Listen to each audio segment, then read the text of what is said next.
You already know what time it is, man. The young goat in the building. Make sure you tune in to True Hill Heat Podcast.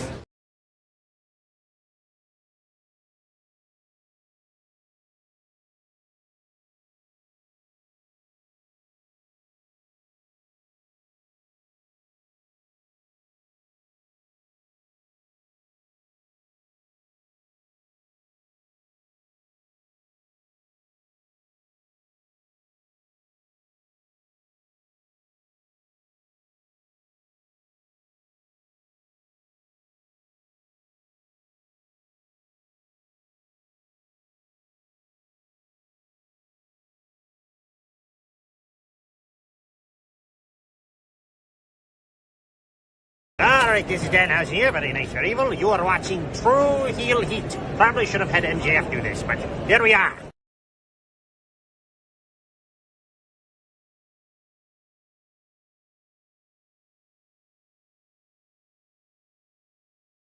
Alright, hello, True Heel Heat. I'm the AEW World Champion MJF. Just in case you're deaf, dumb, blind, stupid, or since you listen to this podcast poor, you're listening to True Heel Heat, and I apologize for that.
Hello, hello, hello. It is me, your True Heel Phenom, SP3. We are live on the True Heel Heat YouTube, Facebook, and Twitter for AEWramble, episode 187, End of the Road, ? Discussing last night's February 26, 2025 edition of AEW Dynamite as only we can. And to do that, I am joined by my esteemed colleague, the man of 57,000 subscribers now. You go to him for your TV and movie reviews, as well as your honest criticisms of Tony Khan and All Elite Wrestling and his amazing Yankee fitteds. He's got a regular one on today. He is Jimmy Macram. Well, ladies and gents, I hope you're doing well. I've been up since fucking 5 in the morning. I don't have any kids. I don't have any fucking necessary. No reason to be up. Yeah, I just didn't sleep. And I'm paying for it right now. Fantastic. Did you at least go to sleep first and then wake up at 5 a.m.? Yeah. Oh, okay. I went to sleep at 3 in the morning and I woke up at 5 in the morning. Fantastic. Beautiful. Get you a man like Jimmy Macram. He's up all night for you, ladies. But yes. We're here to talk about AEW Dynamite as only we can. AEWramble, the best AEW Dynamite review in the land. We appreciate y'all for joining us live. Appreciate y'all if you're watching us on demand. Remember to show your appreciation back. The simplest way possible is by dropping a thumbs up on this video. You can also share this video with all your wrestling fans, friends, and family on all your favorite social media platforms. If you are new to the True Heel Heat YouTube channel, hit that subscribe button, hit the bell to stay notified for all the great content here. And of course, sound off in the live chat. We love to interact with all of you guys. Hear your thoughts on last night's AEW Dynamite, the February 26th edition of AEW Dynamite, to be exact, 2 weeks away from AEW Revolution, and a lot for us to discuss on today's show. So we want to hear from all of you. And if you want to make sure your comment is highlighted on screen, you want to share your thoughts on AEW Dynamite, you can do so with a super chat donation.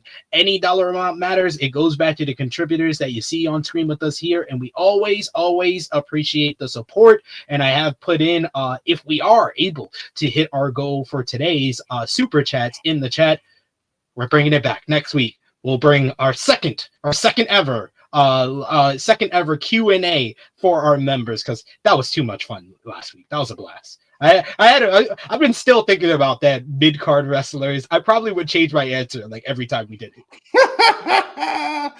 Yeah, I did enjoy that. I got to think about Scott Norton matches. Made me very happy. I don't know why. It's been a week of remembering things, but yes, to let us know in the chat with those super chat donations if you want another live stream with us talking all about anything you want us to talk about. That was a lot of fun, so we want to do it again. So let's see if we can hit that goal on today's show to bring it back for next week. But this week, we got a lot to discuss from AEW Dynamite. We're only 10 days or 11 days, something like that, away from AEW Revolution. But of course, this is AEWramble. This is Jimmy Macram's only time, really, he gets to talk about wrestling on a live stream and not whatever he's watching on screen like he does on his channel. So is there anything you want to bring up in the wrestling world before we get to the comments, see what the comments is talking about? I feel like there was, but it's totally slipped my mind. Ricky Stark's music is fine. Like, I was hearing the complaints about it. I thought it was gonna be awful. Then I heard it. I went, "Oh, that's pretty good." I don't know if that's the beginning is good. It's when they do the dub beat in the middle. That's when it gets worse. Oh, I didn't bother me. One thing about me is his Revolution intro. Like, it's gross. I don't like it. I don't know why. I just don't. Starks. No, that was it. I think. I can't think of anything else outside of praying this WrestleMania card does not fuck me, for lack of a more delicate term. As long as I don't get Logan Paul and CM Punk, I'm good. Anything else you want to throw out Triple H, I'm good for it. Sign me up. Punk and fucking Cody, Punk and Cena, Punk and fucking Roman or Roman says, well, hey, whatever you want. Just not Logan. Have you accepted that EO's not going to be in the women's title match, or you're not going to get you went from EO, it's going to be EO versus Rhea. Then you went from that to it's going to be EO versus Rhea versus Liv. And then I hit you up on Monday after Liv won the tag team titles. And I was like, Liv's not winning this chamber, sir. Have you accepted that EO is probably going to lose next Monday? Have I accepted that? Yeah. Acceptance is too strong a word. It has become a more and more grim reality. Listen, Bianca Rhea is a big fucking deal, obviously, but I'm just hurt. It's a lost opportunity. I think on both occasions, for Rhea and Io, and for Rhea and Bianca, it should be a bigger deal, I think. I agree. You started the build like a month ago for Rhea. And yeah. You've been teasing it. Yeah. I mean, no, they need to fucking build. It's fucking Godzilla and King Kong. But, yeah. I'm not happy at all. It's going to be all right. It's going to be all right. The comments are here to comfort you. We already got in the comments section here today. G. Loke, our good brother in the chat, he says, what it do at THH? Smash that like. Damn, got my Jimmy face on. What a good show. He says, SP3, what do, cuz? Good to see you in the chat. G Loke, always appreciate you showing your support, good brother. We got I Make Beats, another one of our good supporters, saying howdy THH fam. He's in the chat today. You joined us. I think he was also in the comments for last week's Q&A, so appreciate you joining us once again. We got Chase, who's one of our leaders of the Rambling crew. He was even watching it. He used to tell me all the time. He's like, I used to watch y'all at work and laugh and get in trouble. So always appreciate seeing you in the chat. And we also got our first super chat donation. Thank you so much, Alexander Fitzgerald. So we will give you the mic so you can speak, bitch. Come on now. Oh my God, Siobhan, what the hell is wrong with you? Alexander says, highlight of Dynamite was that Mercedes and Billy Stark's interaction, Athena versus Mercedes. I guess that's only one of us. One of us believe or agree with you there. I don't think it was the highlight of Dynamite, but it was nice. I know we're supposed to encourage super chats and things like this, but after reading this, you should be shot on sight. You have terrible taste. What the hell are you doing? Nothing good ever happens to you ever. I don't care how good Athena versus Mercedes is going to be. You cannot possibly think that was a highlight of fucking Dynamite. I was heinous on every single fucking level. On a performance level, on a writing level, on a fucking flipping through the goddamn channel level. That stunk. Are you fucking serious? But at least we get Athena. Who gives a fuck? But the pain you put me through. Good Lord. Ugh. The words and opinions of Jimmy Macram do not necessarily reflect those of True Heel Heat, its viewers, or affiliates. All right, maybe not shot. Well, shot, but like in the leg or something. The foot. Shot in the kneecap, I mean. My God. What the hell? Oh, wait, it's going to be a long one. We got Chilling with Jason says, I'll never forget. I was in a meeting and Jimmy said, go back to a certain hole about Ricky Starks. And I just burst out laughing. And my boss thought he told a funny joke. It worked out. That'd be funny. That's a huge pop. What boss? Look, you're making Alexander cry in the chat. What are you? What's wrong with you? I'm in a bad mood. I just meant it was objectively bad, regardless of consequences. Something can't be good because something good is going to happen later. That's not how that works.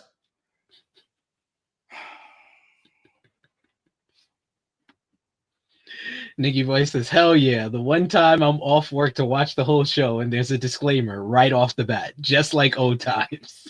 Oh, it's going to be rough tonight. Tonight. I'm all over the fucking place. Jesus. He doesn't know the object of time at this point because he hasn't slept yet. I'm actually going to go through the show pretty fast because I do have to do stuff around, 3:15. But before we do that, one more other thing I wanted to bring up is news that we talked about yesterday in our private chat, but wanted to bring it up on air. Something else with women's wrestling. Julia has been reported by PW Insider. She is injured. This was following up from a report made by Brian Alvarez that the reason that Julia will face Stephanie Vaquer in the title versus title match, the NXT Women's Championship and NXT Women's North American Championship at Roadblock, is because Julia is currently banged up. So what do you think about that? Makes me sad, honestly. I think Julia's been very good during her NXT run. Nice to Stephanie, but Stephanie's on another planet right now. I was surprised they made that fucking match. I think most people were. Yeah.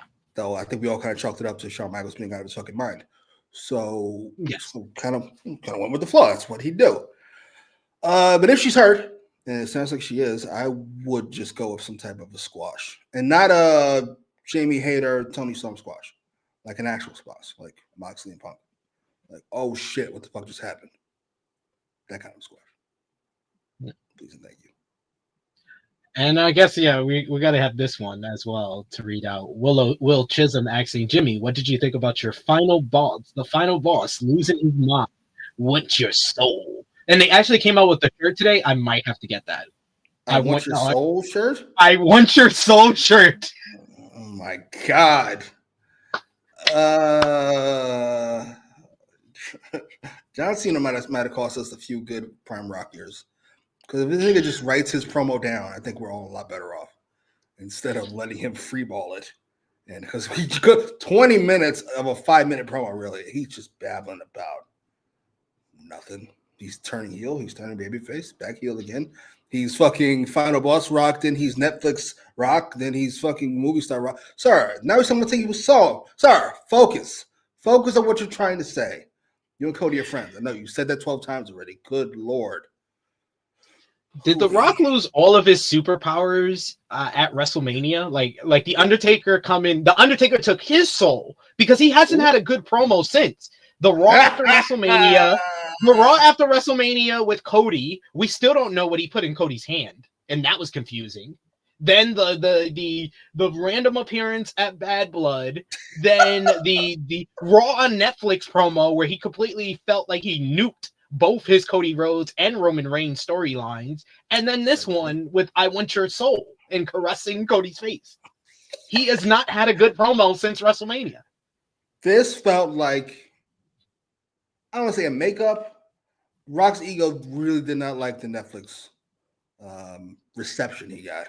So, of course, he says, just enjoy the ride I'm taking you on. Nigga, you didn't know there was no ride. You were done. Now you go pretend like you meant to do all this. You didn't. And this kind of stinks. But hey, fuck it. I'm here for The Rock, even if it's bad.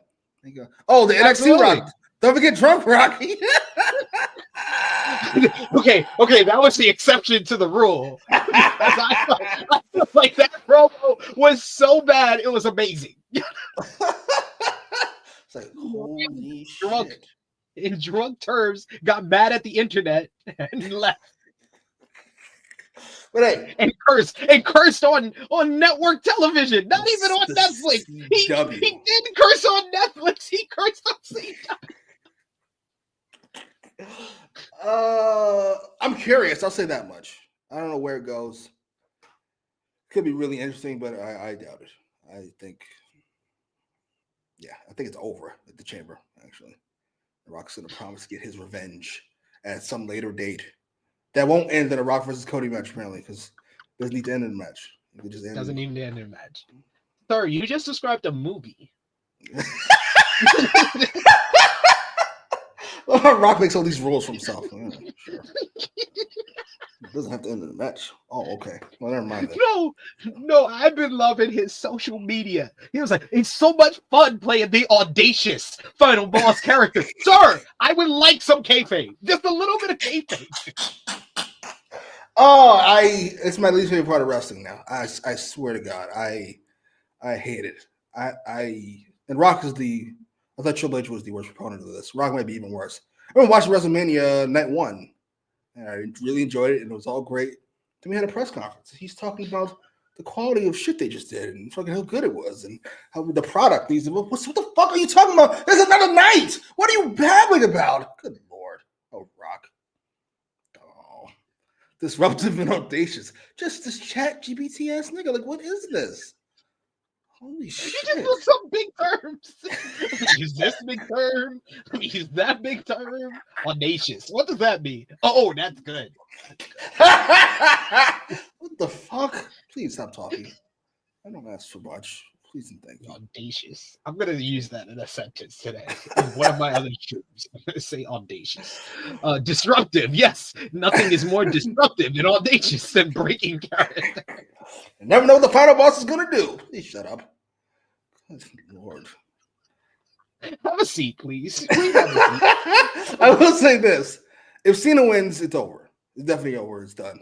But if Drew or Punk or even Logan, please don't win. Yeah, I mean, we're going someplace. We're going someplace with this. I like Drew. I think he's the best heel character. But I'm sorry, him being the Rock's corporate champion is not doesn't cause as much chaos as Cena or Punk being the Rock's corporate champion. Cena's not throwing away his fucking tour for this shit. It's the only person. No, it's just an arc of the tour. It's a 4-month arc. A 4-month arc where he gets to play a heel character. We finally get the white whale of Cena turning heel, and then he turns back babyface probably at the end of SummerSlam. I can see Rock trying to tell him on this. And I can see Cena very politely smiling and nodding, shaking his hand firmly. And going, I'm not doing that. Joe Pearl in the chat. Good to see you, good sir. He says when Rock cost Cody the WWE title at Mania, Rock should tell Cody to go win the WWE IP title and grab the brass ring. LOL. Jesus. Yeah, I don't know what I want. I don't know what I want from this fucking story. Instead of taking the belt off Cody, it's over. Yeah, we had our fun. It's over. Yeah, this is the most interesting non-Kevin Owens thing that has happened to Cody's reign, which is saying a lot. But let's get into last night's AEW Dynamite. AEW Dynamite took place from San Diego or Oceanside, California. What did you think about the crowd last night on Dynamite? Pretty good crowd. I thought they did well. They weren't like last week's crowd or that fucking Raw crowd. What the fuck was that? But the Cincinnati crowd, man, that was my favorite Raw on Netflix so far. Wow. Yeah, you know what? It was up there. It was fucking up there. So AEW Dynamite, we got the pyro to kick off. Excalibur welcomes us to the show before he's cutting off. He's like, "Oh my God, what's going on? What's going on? We got to head to the back." And we see an ambulance show up, and Cope is in the ambulance. He says that he wanted to give the Death Riders a preview of their ride tonight. We go back ringside to Excalibur and Tony Schiavone and Taz, who run down the card. Then they kick it over to a video package. Any thoughts on this teaser that we got from Cope before we move on?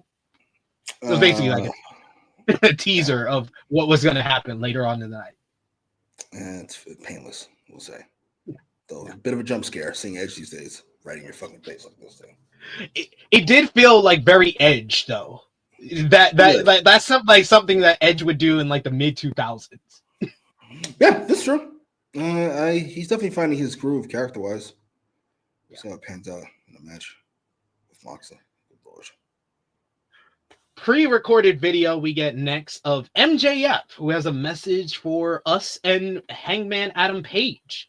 MJF is getting his AEW Bet on Yourself tattoo laser removed, as he says that he is getting rid of the biggest mistake of his life. Something that he got for the fans as he watched on as hypocrites chant cowboy shit when he's literally given them an arm and a leg. The fans witnessed the best to ever do it in real time, and they choose Hangman Adam Page. He is now focused. He says he's no longer focused on other three letters. He's not focused on AEW. He's not focused on FAN. The only letters that he's focused on are the three most important letters that matter the most: MJF. We did see this tattoo removal. It says that it's in Long Island, and it also said on the post before it started that this was earlier today. Explain to me how he could get a tattoo removed in Long Island, New York, and then show up in San Diego, California. I don't know how that's possible. It's only a 6-hour flight. Logistics wise, just think about it. It's only a 6-hour flight. He'll be fine. Yes. It's a 6-hour. That means he has to get the first appointment. He has to get the appointment at 8 a.m. And then he has to go to like an airport. He has to go to an airport. He has to be there at least an hour ahead of his flight. Mm-hmm. So that means that he has to take like a 10 a.m. flight from New York City, from New York to go to California. He has to take a 10 a.m. flight. How does he get that 2-hour window? He has to go exactly at 8 a.m., go to Long Island. Maybe Tony got him a jet. I don't know. I'm gonna do my investigation about this. I'm calling bullshit on all of this. It was not earlier today. I doubt he ever had a tattoo. I ain't gonna hold you. It didn't feel like a very MJF thing to do. Like it was like tattoo. What are you, 12? Sorry, I don't see it. Hey, I'm not getting caught up in the details. I'm the one doing the due diligence here. I'm doing due diligence here. Because not enough people are making a bigger deal about this than I am. So listen, if he has a big fight, he gets his 3 hours back when he gets to the West Coast. That's true, but he has to make call time at the arena. The show starts at 5. He doesn't have to do shit. What? Make call time? Well, there are only 2 stars in this fucking place. He has to be there at 1 or 2 p.m. Pacific. The show starts at 5 p.m. He has to be there by 1 or 2 p.m. You don't even believe that. What? The final boss. What? The call time? Beat it?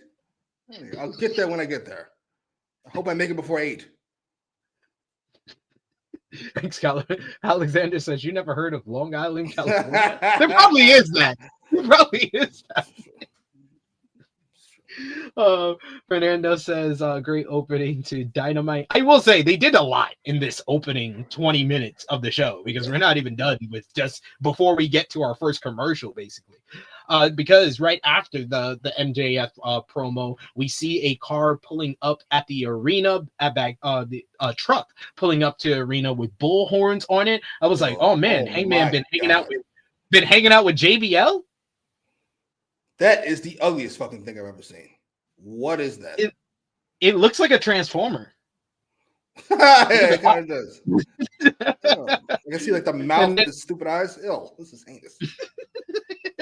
Then Hangman Adam Page gets out of the car in his street clothes and he power walks through the backstage area before making his way to the ring for our opening contest. Hangman Adam Page versus Aaron Solo. I love the fact that Hangman takes out his keys and wallet out of his pocket before he does this matchup. He's like, oh, this won't take long. I could just be in my street clothes. I'll take off my shirt and get to this. He fires off a big boot right at the opening. Corner punches and bunches. Solo floated over an attack and hit a corkscrew kick, but he missed a follow-up clothesline and Hangman took his head off with a lariat.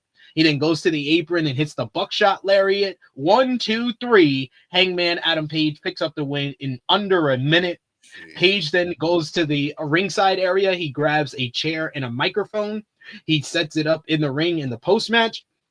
Page says that there are 3 things he hates in the world: running out of biscuits, English ivy, I guess he's a plant enthusiast, and when a little bitch with leaking spray tan spits in his face. So he's going to sit here and wait until someone finds him, MJF, and drags him down to the ring to suffer the biggest ass beating of his entire lifetime. This brings out the former AEW World Champion MJF, who has a bloody towel in his hand after wiping off his hands for some reason. He then asks if Page is nuts, wanting to fight him right now, as he's heartless, and MJF isn't fighting him right now. MJF doesn't know if he has a shot at Revolution because Hangman's so tough. So he'll leave to go home to Long Island to train his ass off.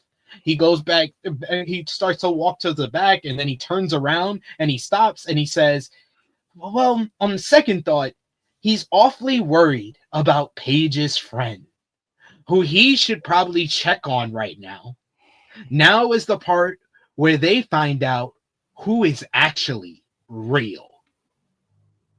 And we see backstage that Christopher Daniels has been busted open, a bloody mess backstage. They did this camera cut at the wrong time because it was quite obvious that Daniels was blading himself. When we cut to the back, he's like punching himself in the head with the blade and shit. And then MJF, he bails out of here. Hangman runs through the backstage area. Hangman finds Daniels and orders medical staff who ran out of the shot initially in the distance to come to the aid of the fallen angels. Commentary told us Daniels was obviously the sacrificial lamb in this feud, but reminds us how far Page is willing to go to gain revenge for his friends and family, as we've seen in the Swerve Strickland feud. Later on in the show, we did catch up with Hangman Adam Page, who informs us that MJF has left the building, but he says that doesn't matter because he's going to get his hands on MJF at Revolution, and when he finds him, if he doesn't run him over first, MJF will wish that he had. Page gets in his truck and leaves the building. I like the whole. I like how they focused the camera a lot on Page walking through the back after he got here. Him getting the quick win made sense. I thought it was a nice little fired up babyface promo calling out MJF. MJF beating up Daniels was predicted. Once he walks out with the towel covered in blood, I was like, oh, he bloodied Christopher Daniels. So I wasn't surprised by that. It was just the production of this whole angle was the only nitpicks that I have. They were botching left and right between seeing the medical staff run away, between cutting to Daniels blading himself. This was fine. It was a fine follow-up from last week, but last week was so good that this was a disappointment in comparison. This was a disappointment fucking period. First of all, Hangman talking about, oh, it's fine, I get to wrestle my Revolution. Weren't you just about to hold the show up to get him tonight? The fuck are you even talking about?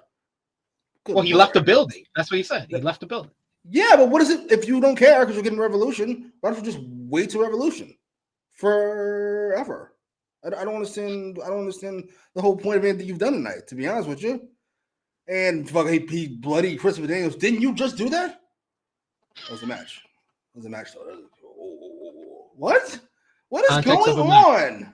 What is going on? Didn't you just bloody this guy in his career? But now you're upset that somebody what? Put a little ketchup on his face? Are you fucking serious? Enough of this fucking nonsense. This stuff.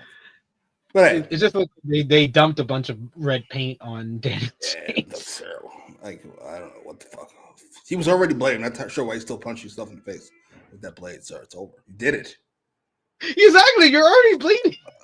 I get that TV time. So please stop. Please stop. Yeah, I hated all this. I was happy to see MJF and Hangman. That's about it. Like, that was the end of my joy. The rest is just kind of mid. No more than mid. It was ass. Yeah, not their best work. Not the best work in this feud in general, where they've been a highlight of Dynamite each week. Indeed. Just stick to talking if you don't mind. Thank you.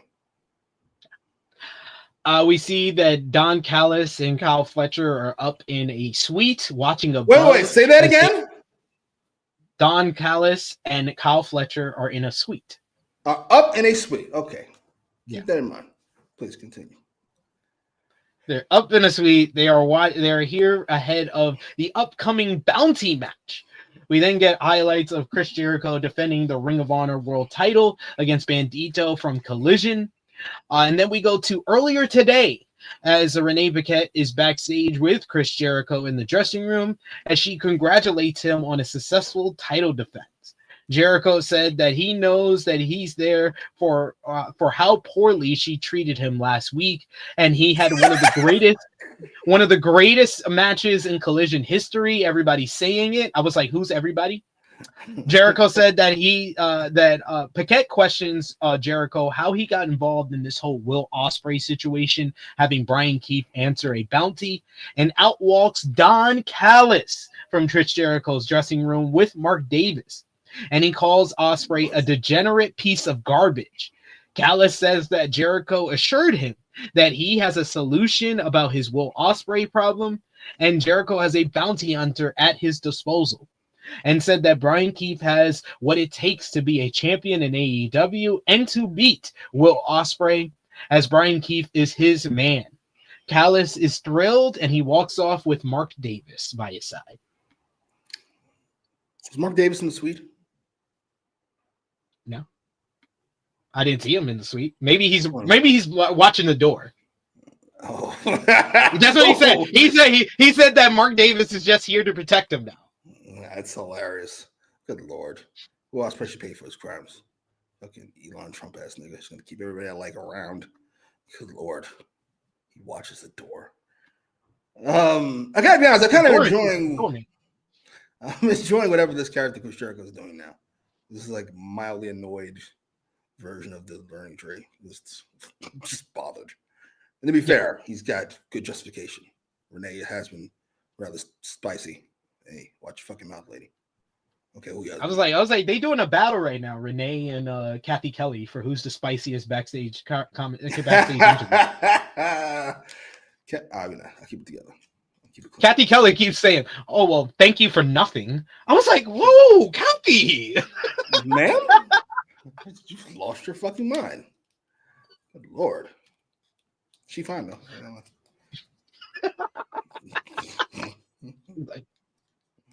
He's like, I gotta say. But we got Frantic World. This is that ROH World Title match was good. It was probably the most I've seen Jericho work. LOL. It was a good match. It was a good match.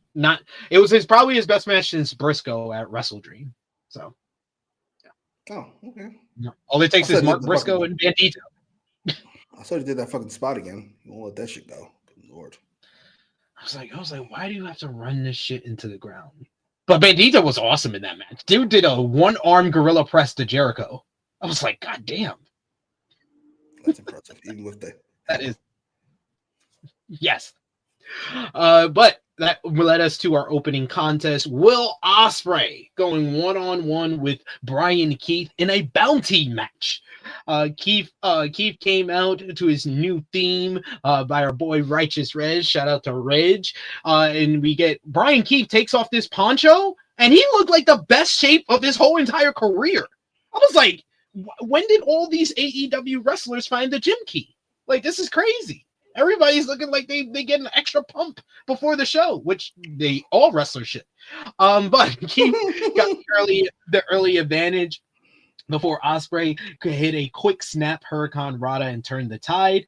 Both started trading stiff chops, but Keith connected with one right in the windpipe as Tad dropped a Abdullah the Butcher reference. Ospreay put the brakes on an Irish whip and hit a big boot. He then hit a standing sky twister for a near fall. Ospreay wound up for the hidden blade, but Keith took a powder to the outside, so Ospreay responded with a slingshot dive. Keith sidestepped pip cheerio attempt and sent Ospreay outside, where Ospreay seemed to jam his leg, putting Keith in control. Back from break, Ospreay got off and started firing off some big chops. It's a handspring corkscrew kick, corner charging boot, and then that led into the pip cheerio for a near fall. Get some Kawada kicks connect, but Keith responds with a big Itsuki and a lariat, turning Ospreay inside out. Ospreay reverses a brainbuster attempt into a stun dog millionaire, and then he follows up with an Os cutter flush for a very close near fall. Ospreay stared down at Callis in the suite. Basically, he was distracted throughout this matchup by Don Callis up there. This led to Keith hitting a pump knee strike right to Ospreay as he went for the hidden blade. He gets an Emerald Flosion version of the Tiger Driver for a near fall, does Keith. Great near fall by Keith. The visual of Keith not believing the near fall will probably be on some GIFs or meme somewhere. Keith went for it again, but Ospreay rolled through. He then connects and reverses into a Styles Clash, and then follows up very quickly, very smoothly with the hidden blade for a 1-2-3. Great combo to end this very good opener to the show. A lot of energy, probably the best showing for Brian Keith, or one of the best showings for Brian Keith since he signed with AEW.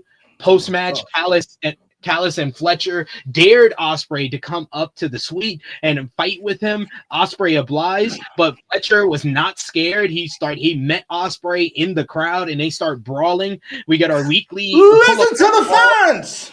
They're loving it. Tony Schiavone, why do you do this to us? They start brawling. The fans are like, let them fight. The fans are very much into this rivalry, as Ospreay was completely hyped up. Look at this madman. He's ready to fight right now. And I love that Will is slowly but surely, and thanks to, I guess, advice from MVP, apparently, he's turning into a TV wrestler. He's not trying to have these 5-star TV matches now. Now he knows he doesn't have to do 101 moves. He could just do the simple stuff, finish off with a Styles Clash. They could do a Sky Twister in there. He doesn't want to have to do one to the floor. But this was a very good TV matchup. And then the post-match hypes up their steel cage match for Revolution. So I like this. What did you think? You said thanks to who? He's MVP. MVP went on social, I think it was on his Instagram, and he said that he gave Will Ospreay advice that he doesn't need to do 101 moves. He needs to save some of that stuff for pay-per-view and kind of do more of his like greatest hits when he's on TV. Thank you, MVP.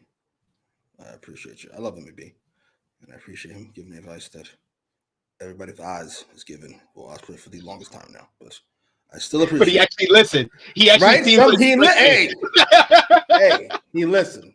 That's all that matters. Took the right voice. And to be fair, it takes the right guy to listen. We know the company has an issue with motherfuckers who don't listen. This match was good. It was good enough. That was more than good enough. It was good. It was a good match. It was objectively good.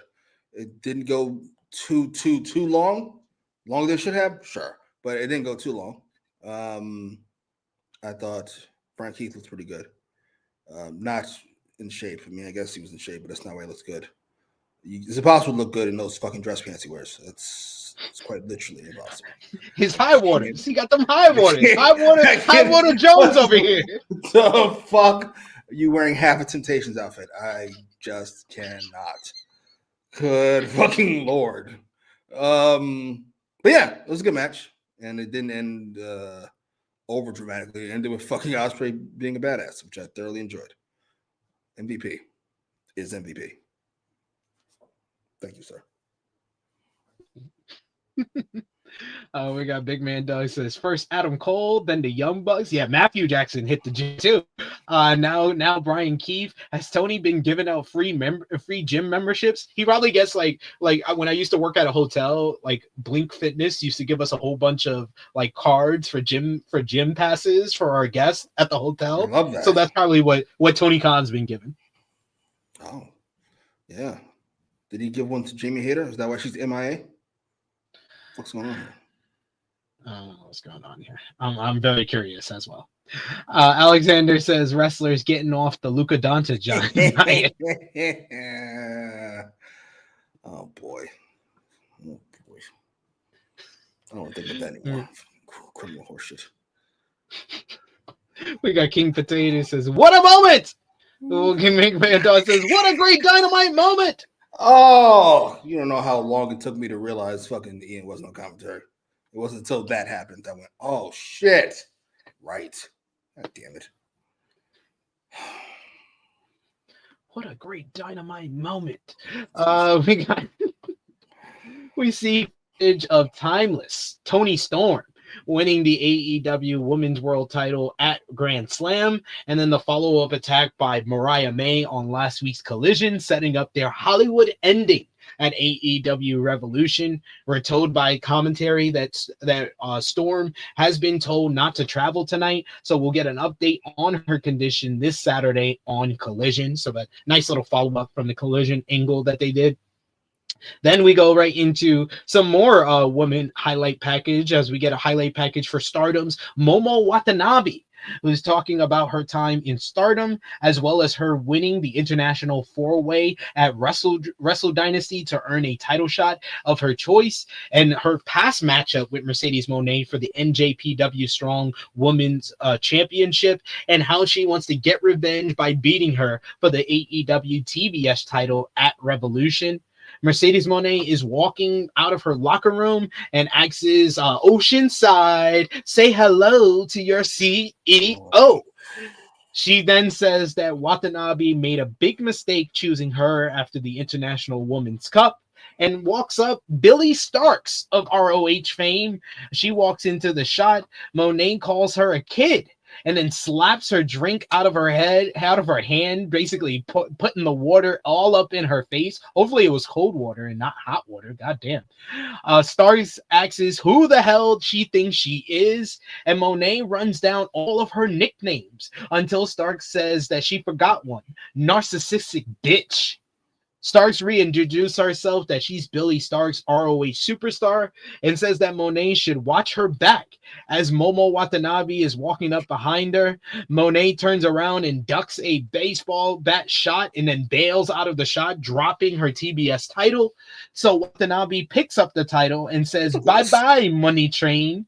At Revolution, she wants the gold, and it looks like we're pairing up Billy Starks and Watanabe on AEW TV. I wonder what Athena thinks of her number one minion aligning with a person that hit her upside the head with a bat at the Tokyo Dome. Jimmy, any extra thoughts you want to give to that segment? I want you all to know or to realize how much certain things can affect your perception of things. Now, all people thought, oh, look, Mercedes has made Harley Cameron and all these fucking things. Now you just watch a segment about Harley Cameron and just Mercedes and a bunch of people. And what is it? It's ass. Because of course it is. Harley Cameron carried Mercedes for a month. And that's about the match. It's on my backstage. And it is what it is. This was, I guess you could blame the producers a little bit. Yeah, it wasn't very well done. It felt like a high school fucking musical. It just looked awful. It just was fucking. Everything about it stunk. The writing stunk. The delivery stunk. The blocking stunk as motherfuckers come in and out. Here she comes with this bat. This stinks.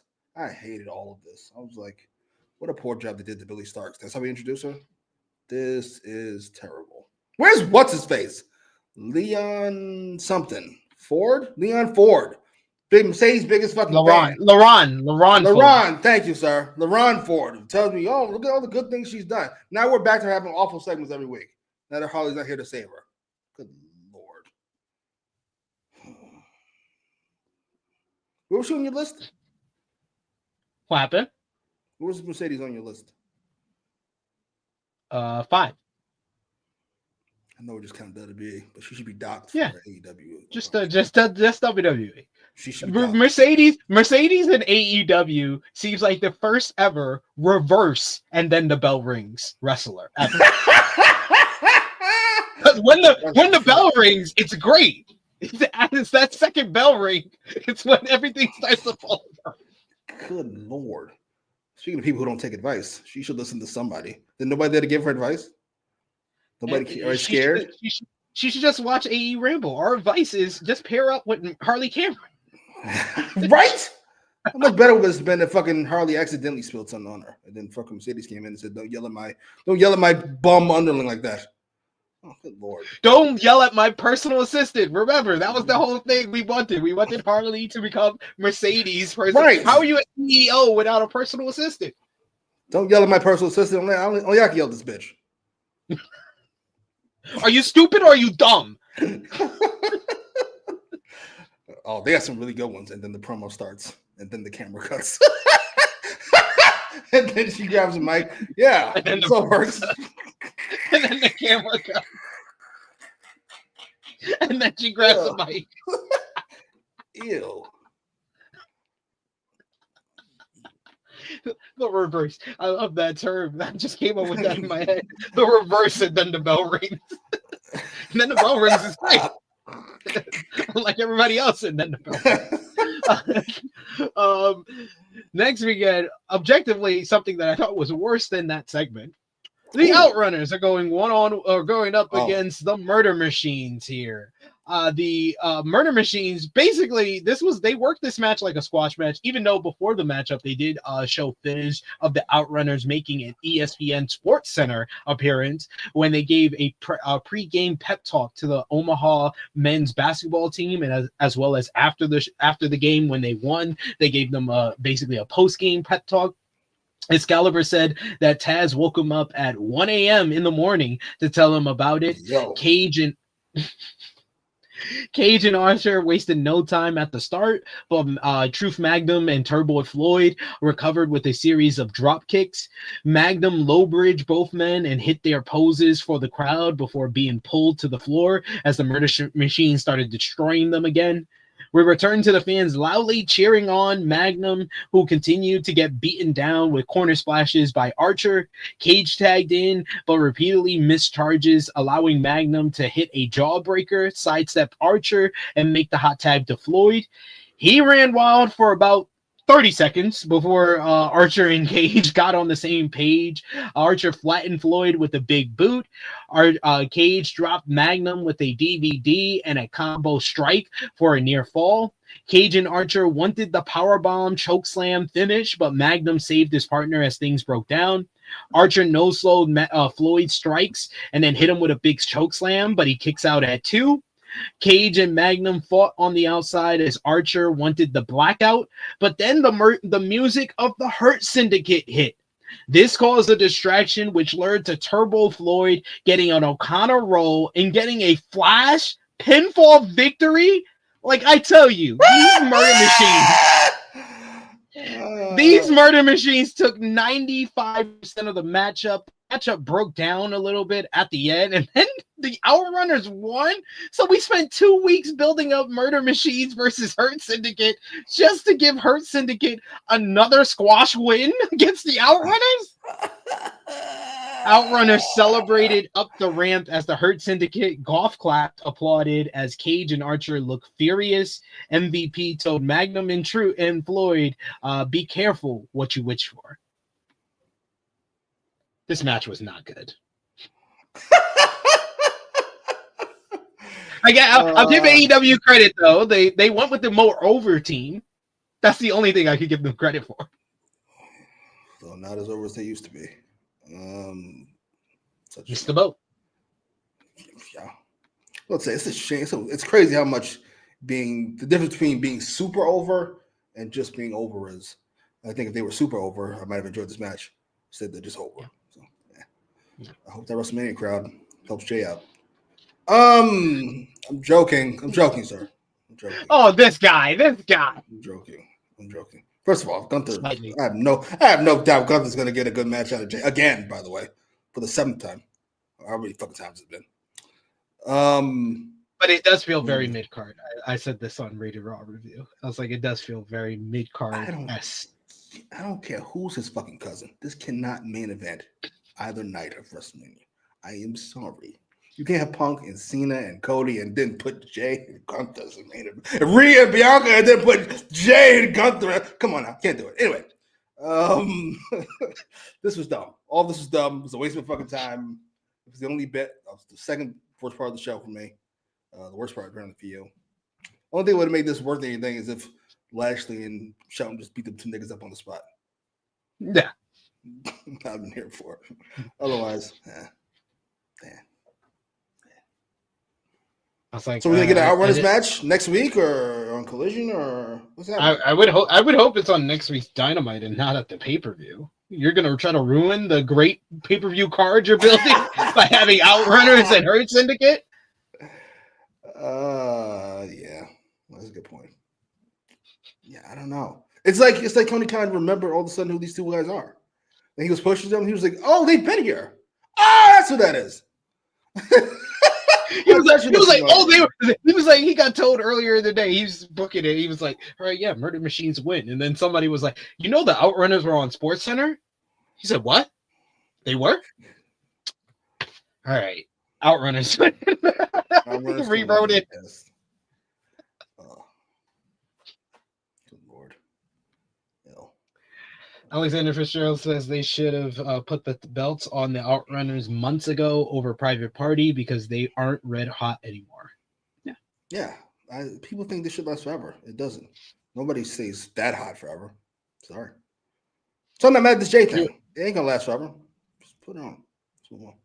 Yeah, dude, I had somebody try to debate me on social media that it's okay for Cody to turn heel because you got Jay. I'm like, I love that. I'm like, what? Oh, you don't what? Oh, you think you're like you're what are you fucking Triple H and Dragon? Or is the Flash in the Pan? Flash in the Pan, you're a B+ player. Is that you? Is that you? No, I'm just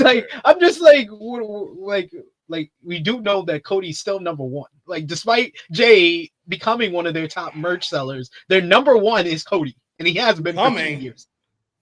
Jay's been there fucking forever at this point. Yeah, he's been in the top, but he's not number 1. Number 1 is Cody. I'm not turning Cody just yet. I'm gonna hold off on that. Yeah, I'm not turning Cody yet. I think that the Cody turn will happen eventually, but not now. Yeah, let it ride. Let it ride. I give it another year. Yeah, Big Dogs, I agree with you. He says the current card is good. Let's keep it good. Yeah, Outrunners and Hurt Syndicate next week on Dynamite. There's only one stinker on the show so far, and that's the main event. Everything else looks good to me. For real, seriously, like the main event, we have to get our fingers crossed for after all the show is done. We're gonna be like, let's just make it good, please. I don't ask for much. Please and thank you. And I think that if it is like how they're setting it up in the build, if it is one-on-one, I trust Moxley and Cope enough to have an entertaining match. If it's not full of Death Riderisms. I trust him to have a well laid out match. I can't trust him to have a good match. I'm sorry. No disrespect. Moxley and this fucking Superman character he's got. Is he still there? I'm never sure anymore. Versus fucking Giant Edge. Yeah. Yawn. It's like they've gone through like the Roman character, but in record time. Like Moxley at Wrestle Dream against Bryan was 2021 Roman. The Roman that was Stack like motherfuckers. Yeah, stacking motherfuckers and shit. Then he turned into 2022 Roman against Drew against Orange Cassidy and in the 4-way at World's End, where he needs a little bit of help to get the win. And now he's basically turned into 2023 Roman, who's just has, all his mountains is coming down. It's coming down within him. He's gone through 3 years of Roman characters in 6 months. It is insanity how fast this has happened. They were at the end already. Get to the part where you lose to Cody, sir, if you don't mind. Please and thank you. Good Lord. I agree with this. I agree with this, Chaco. When Cody does turn heel, yes, that's by the time that Jacob Fatu should probably already be the top babyface. I love that. You guys all know Jacob bandwagon. Jacob's great. I love Jacob. I just love that. I love that. He does the boogeyman shakes, and he's over as hell. Who gave that man a microphone? That shit's amazing. Good job. I'm all gas, no brakes. It's like, I keep 100. It's like, all right, sir. Yada da mean. The only good part of SmackDown. Good Lord. Facts. Especially that trash one we got last Friday. Yeah, I like you blaming The Rock. And listen, I'm all for blaming The Rock. He deserves as much fucking awful shit as he can get. But when you have fucking Cody and Jacob and Charlotte and Tiffany and fucking that roster, you gotta do better than that show SmackDown. I don't care how many times you blow it out. That shit is fucking heinous. Good Lord. Yeah, and this is my whole thing is that people try to blame last Friday on The Rock, and maybe you can, that they had to throw everything away. But this show has not been good since January. Since it became 3 hours, this has not been good. There's not been a good one. Yeah, it's jarring. If I'm USA, I have some real complaints. Ain't gonna hold you. Like, what the fuck? Fact. It feels like they're intentionally making bad 3-hour shows because they don't want to do a 3-hour show. Ooh. You might be onto something. And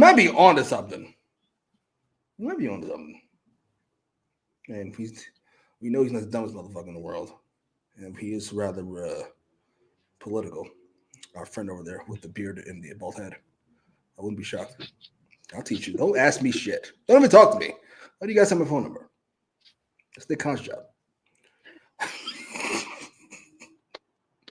We got a super chat donation from our good brother Negro Buck Nick Jackson joining us today on his day off. We appreciate you. Thank you. Sir. Fuck you. Bye. Nikki says, I miss Brian. Sad face emoji. Yeah. Goddamn. He's been missed. I ain't gonna hold you. Yeah. I smelled it the other day. How far and away he is the best wrestler ever to me. That whole conversation we had on the Q&A, it was like, yeah, Brian's number one for me. Like, that's my favorite wrestler. Oh, wow. Favorite wrestler ever. Yeah. It's because it's that connection of seeing someone start from the bottom. Like that's the main thing that we saw is me, you, Cash, Steve Stash watching him at the Hammerstein and seeing him be a god on the independent scene, then seeing him go to the top of WWE, then have his retirement, then come back and the Planet's champion in that whole run and put over Kofi Mania. Then the whole thing, everything with Roman from like the 2015 through the final matchup, the retirement matchup in WWE. Then he comes over to AEW and he becomes the American Dragon again. And it's just like I love it. My favorite. He's my favorite. And then you guys decided to throw it all away for a fucking Jack Perry match. I'll never forgive you all for it ever. It's the best Jack Perry match ever. I bet it is. Yeah, we're not going to yell at Jack Perry. We got to wear a clock here, apparently. I'm not going to be able to. I'm going to move on. Footage of Cope's quest to take out the Death Riders with taking out Pac on Collision with 2 concertos was shown. Moxley said Cope could have asked if he wanted to fight. He could appreciate someone around here actually wants to play for keeps. Claudio Castagnoli then charges in, and he says that his hat's off to Cope, but it's not him hunting them. Now it's Castagnoli hunting Cope. Dun, dun, dun. What an interesting idea that'd be. I'm sure it won't be wrapped up right away. Like, I was really hoping. I was like, why can't you take out Yuta first? And then say Claudio's the last line of defense. But we wouldn't have gotten what we got. So I'll be quiet. True. Also true. And yes, Big Man Dogs. He says, I was watching Brian since NXT Game Show Season 1, all the way up from the bottom. That was the only reason I watched that first season of NXT. That's insane. Just to listen to Michael Cole bury him every week. I'm so happy. I was so annoyed, but now it's fun to look back on. Yeah. Alexander, oh my God, the botches on SmackDown were kind of funny. He said, I forgot how trash Miz was. Yo, your boy LA Knight was not having a good night. Literally, I think that we jinxed him because immediately when he comes out as the tag team partner, I was like, oh my God, Jimmy, I had to check on you. I literally had to do a wellness check for my friend. I was like, oh my God, your boy is in mid-card hell. What the fuck happened? Goddamn shame. The Royal Rumble happened. He getting punished. R-Truth and the Miz. He wasn't having a good night. I would have, yeah, no shit. So as he walked out there, he wasn't having a good night. Good Lord. It's really over. That's really done. All right. Just hang on, sir. Hang on. Things get better. Next week, you get to face this old man who doesn't have it anymore, but Triple H still loves him. Good Lord. The fuck. Hopefully he gets his title back. Hopefully. Right? Just put a bullet in this fucking thing. I know you love him, sir. H, I get it. But that guy's been gone a while. Put a bullet in him. It's over. Sorry. And it's funny because now Shinsuke Nakamura is back with the writer that booked him to lose to Jinder Mahal, Road Dogg Jesse James. Yeah. Oh, right. Awesome. We're up. Let's go. Let's go.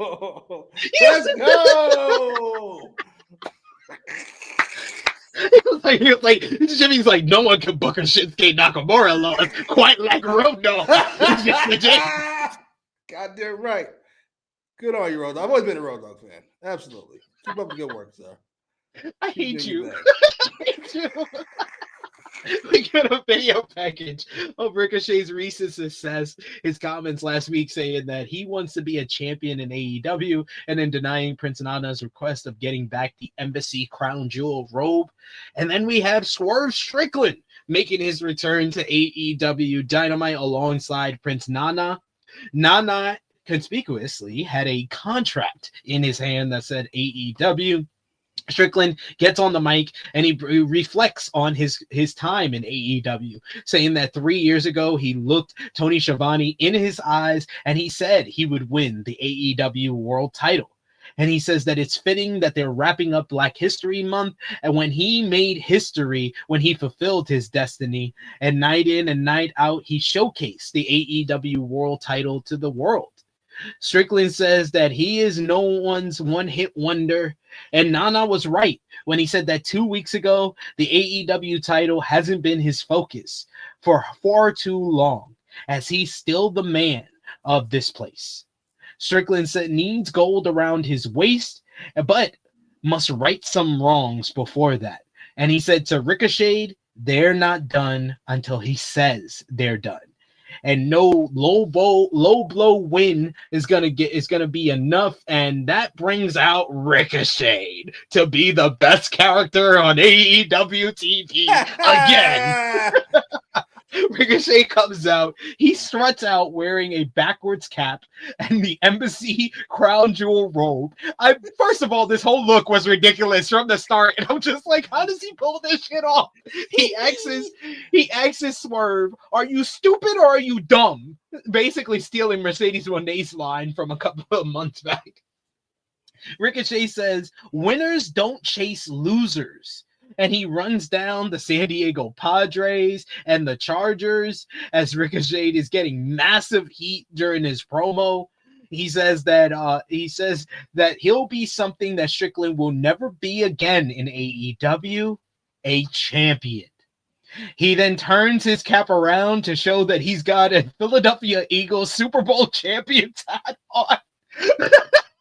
Ricochet then denies Swerve's challenge for a rematch and said the next time Swerve sees him, he'll have gold around his waist. And he's not talking about Louis Vuitton either.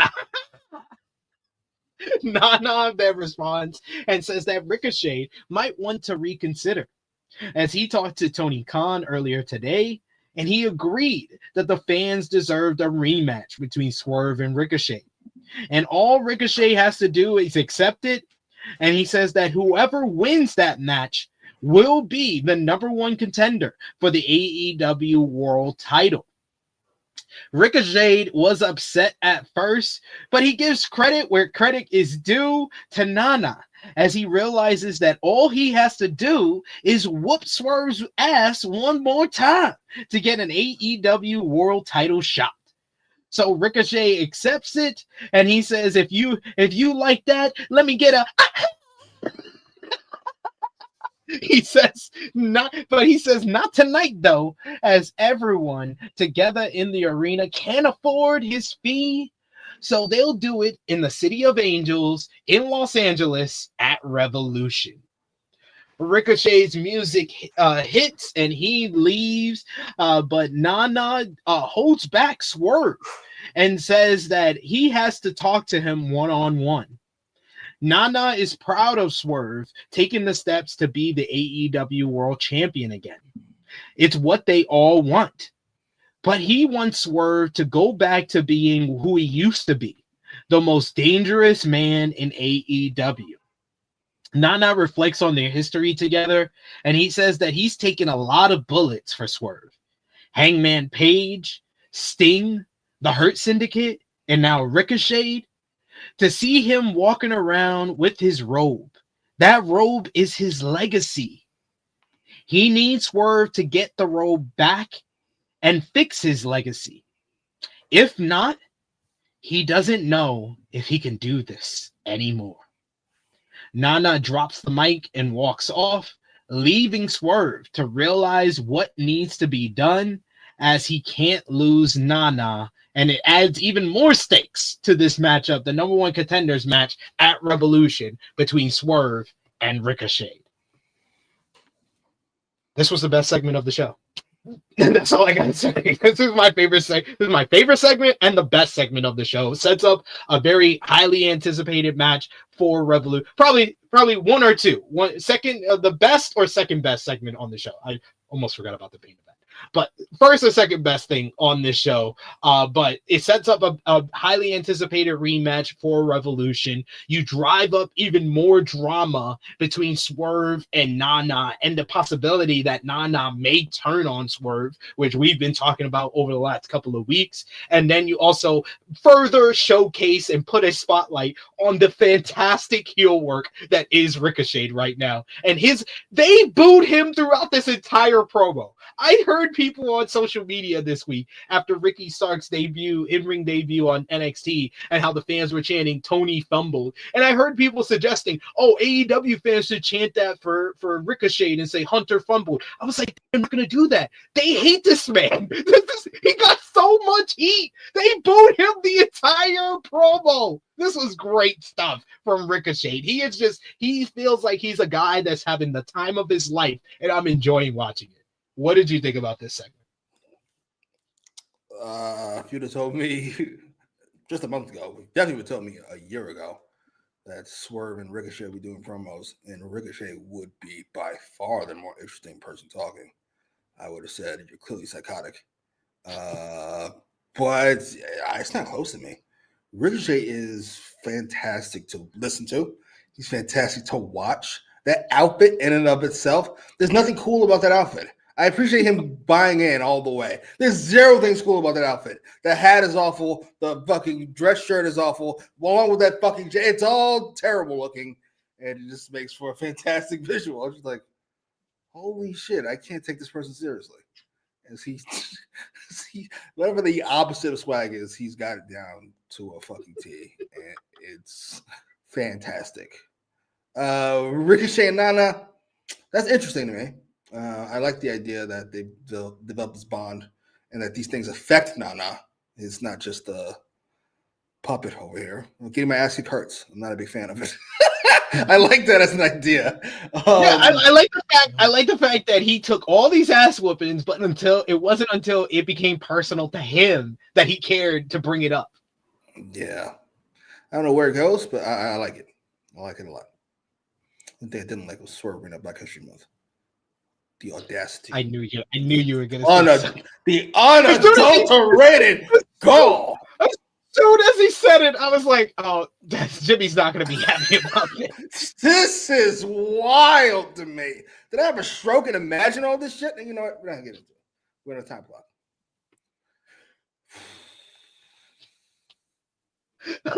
It's like Jimmy's gonna be pissed. Oh my god, I can't wait.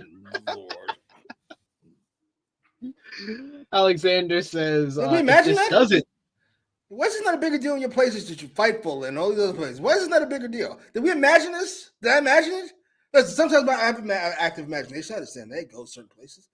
Black and Ugly, that was him, right? That was Swerve Strickland. Okay, I was making sure. All right. Black and Ugly. I had a girlfriend where she was black and but she was black and ugly. Okay, making sure. It could be somebody else. I forget.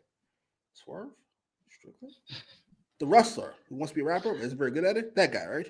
He didn't say black equals ugly. He said black and ugly. So it's two different things. Yes. Alexander, no. We're not doing that. I was gonna move on, but we're not doing that. That's not how fucking contractions work. I mean, conjunctions work. You put the positive side on one side, then the but, and then the negative side on the other. So whether black and ugly equal to each other, or there's just two separate negative fucking things. They're negative fucking things. Period.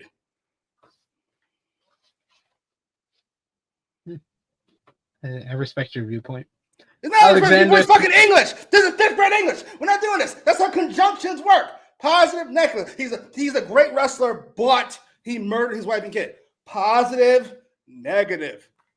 I had a girlfriend, but she was black and ugly. Positive, negative. Come on, they're gonna go through this. That's how English works. I'm not doing this with y'all. Giving these coon passes, I'm not doing it. Not during this month. You go wait a couple of days, see if you can get away with it. But when I'm doing it during this month, that's not how it fucking works. Alexander says, if this doesn't lead to Nana turning heel, what are we doing here? We then also had Chillin' Chase who said if Ricochet had a Dodgers hat on 11 out of 10, but the Eagles hat made the outfit goofier. Yes, he did. That's true. That's true. Then we got a super chat donation from our boy Genesis J. Good to see you back in the chat with us today. Appreciate you joining us live. So we are gonna. Listen up, you prick. Genesis J says, "Can I get a?" I love Rico. LOL. Gotta go. So he did share. It's kind of funny. Can I get a? And no. It's fucking fantastic. It made me cry laughing. Oh my god. Why is he so great at this? Like, why didn't any other company figure out that Ricochet is a great heel?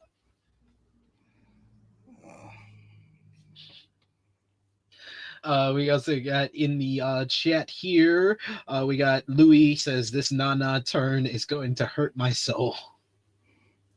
I'm not so sure about it now. I'm not sure it happens now. I mean, probably should. Yeah, I'm not sure. But now that it's for the number one contendership, I could definitely see a situation where Swerve wins to set up Swerve and Moxley for Dynasty. Lord. Yeah. Ew.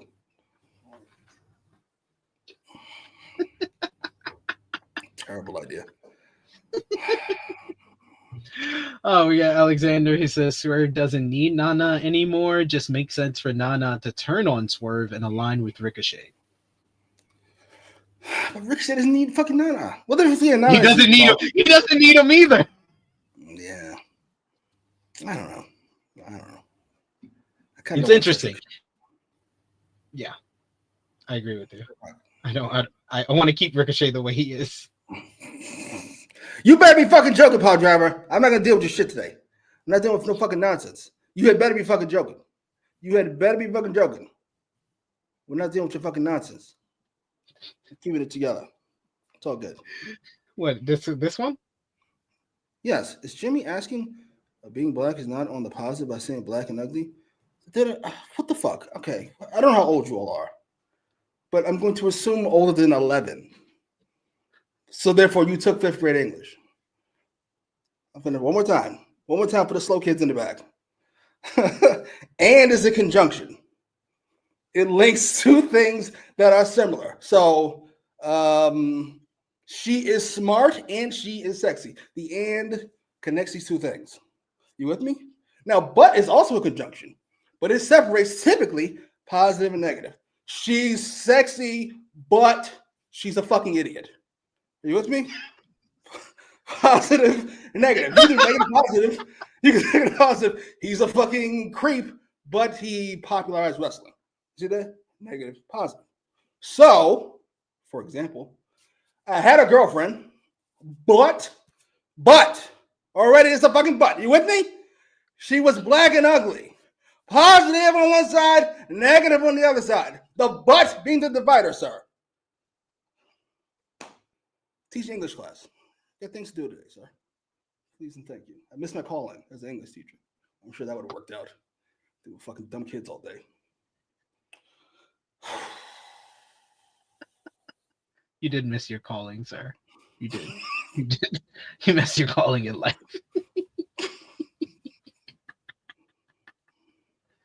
Oh my goodness. You gotta troll me. He's trolling me. He's trolling me. He's trolling me. He's got to be trolling me. He got to be trolling me. First of all, I am not. This is not what I said. This is what Swerve said, sir. This is Swerve's words. Hence my titling him as a coon, sir.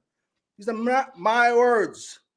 I had a girlfriend, but she's black and ugly. Positive, negative. Don't do this to me. We're moving on. He has things to do with 3, whatever the fuck. Don't do this to me, sir. Don't do this to me.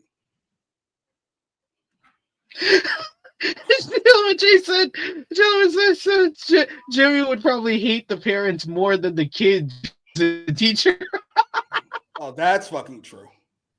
As they try to explain to me that the kid's not an idiot and that he deserves more respect and love in the classroom. You can't talk to him that way. Like, ma'am, he drew on the desk and fucking slept. So he drooled on his shirt. Your kid's a fucking idiot. Sorry. Sorry. Keeps asking me what butt means. Fucking idiot. Why are you this way?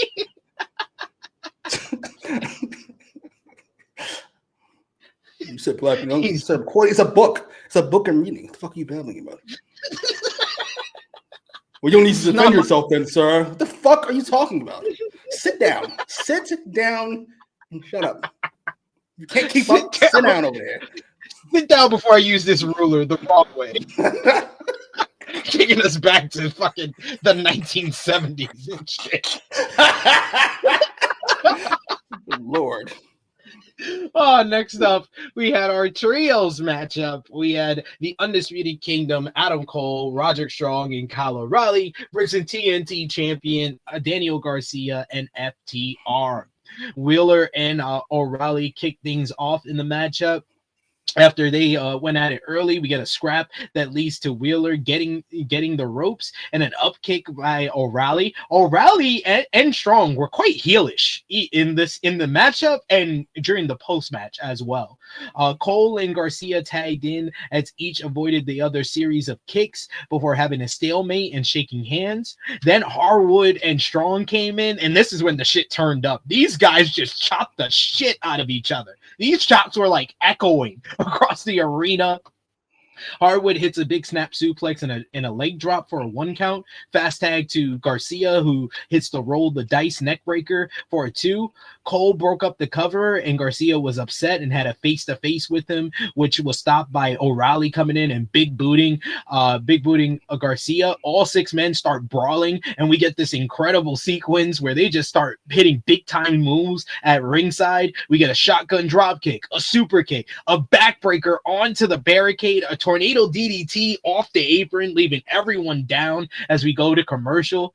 Back from break, we're back with Strong and Dax just chopping the shit out of each other. Strong hits a backbreaker until O'Reilly charged off the apron and hit a diving knee on Cash Wheeler. We get a gutbuster, backstabber combination, PK combo from Strong, O'Reilly, and Cole, but Harwood was able to break up the cover. Harwood was able to kick out. Dax was surrounded and hit with a series of knees, but Dax then sent Strong into Cole and sank in a sharpshooter. Love how Dax Harwood locks on the sharpshooter. He just executes it like a Bret the Hitman Hart fan that he is. Garcia and Wheeler appeared to try to do a triple sharpshooter spot, but then we get a triple small package spot by the Undisputed Kingdom before all 6 men were down and wiped out. The only mid part of this matchup to me.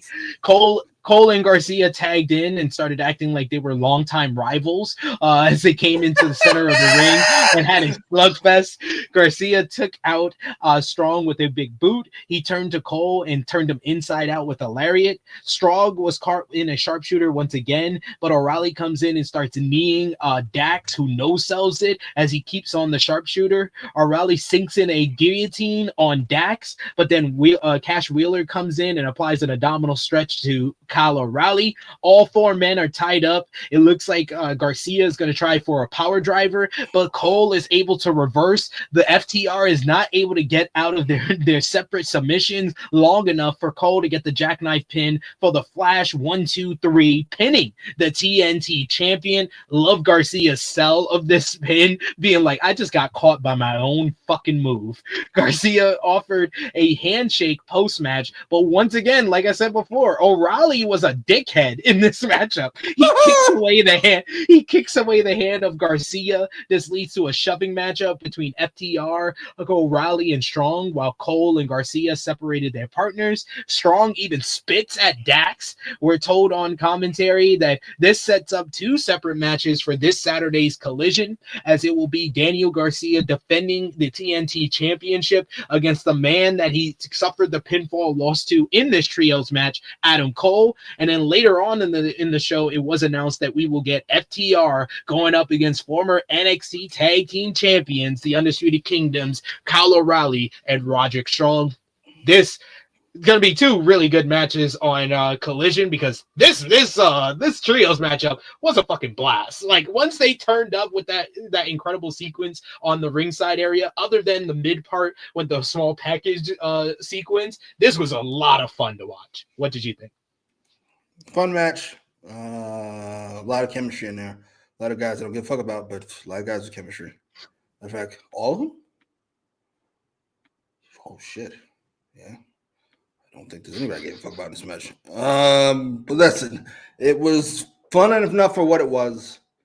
Funniest part of this match is obviously the Cole and Daniel Garcia stare down. Like they were fucking Hogan and Rock or fucking Dragon and Omega. Like, what is this? What are we supposed to be popping for fucking Daniel Garcia and Adam Cole? Can we stop? That aside, I look forward to that match only because this Garcia reign needs a bullet or something. Good Lord. Yeah, fun enough what it was. This is fun. I think that that AEW or Tony Khan has heard the online discourse about Garcia's reign, and I have a feeling it might be over.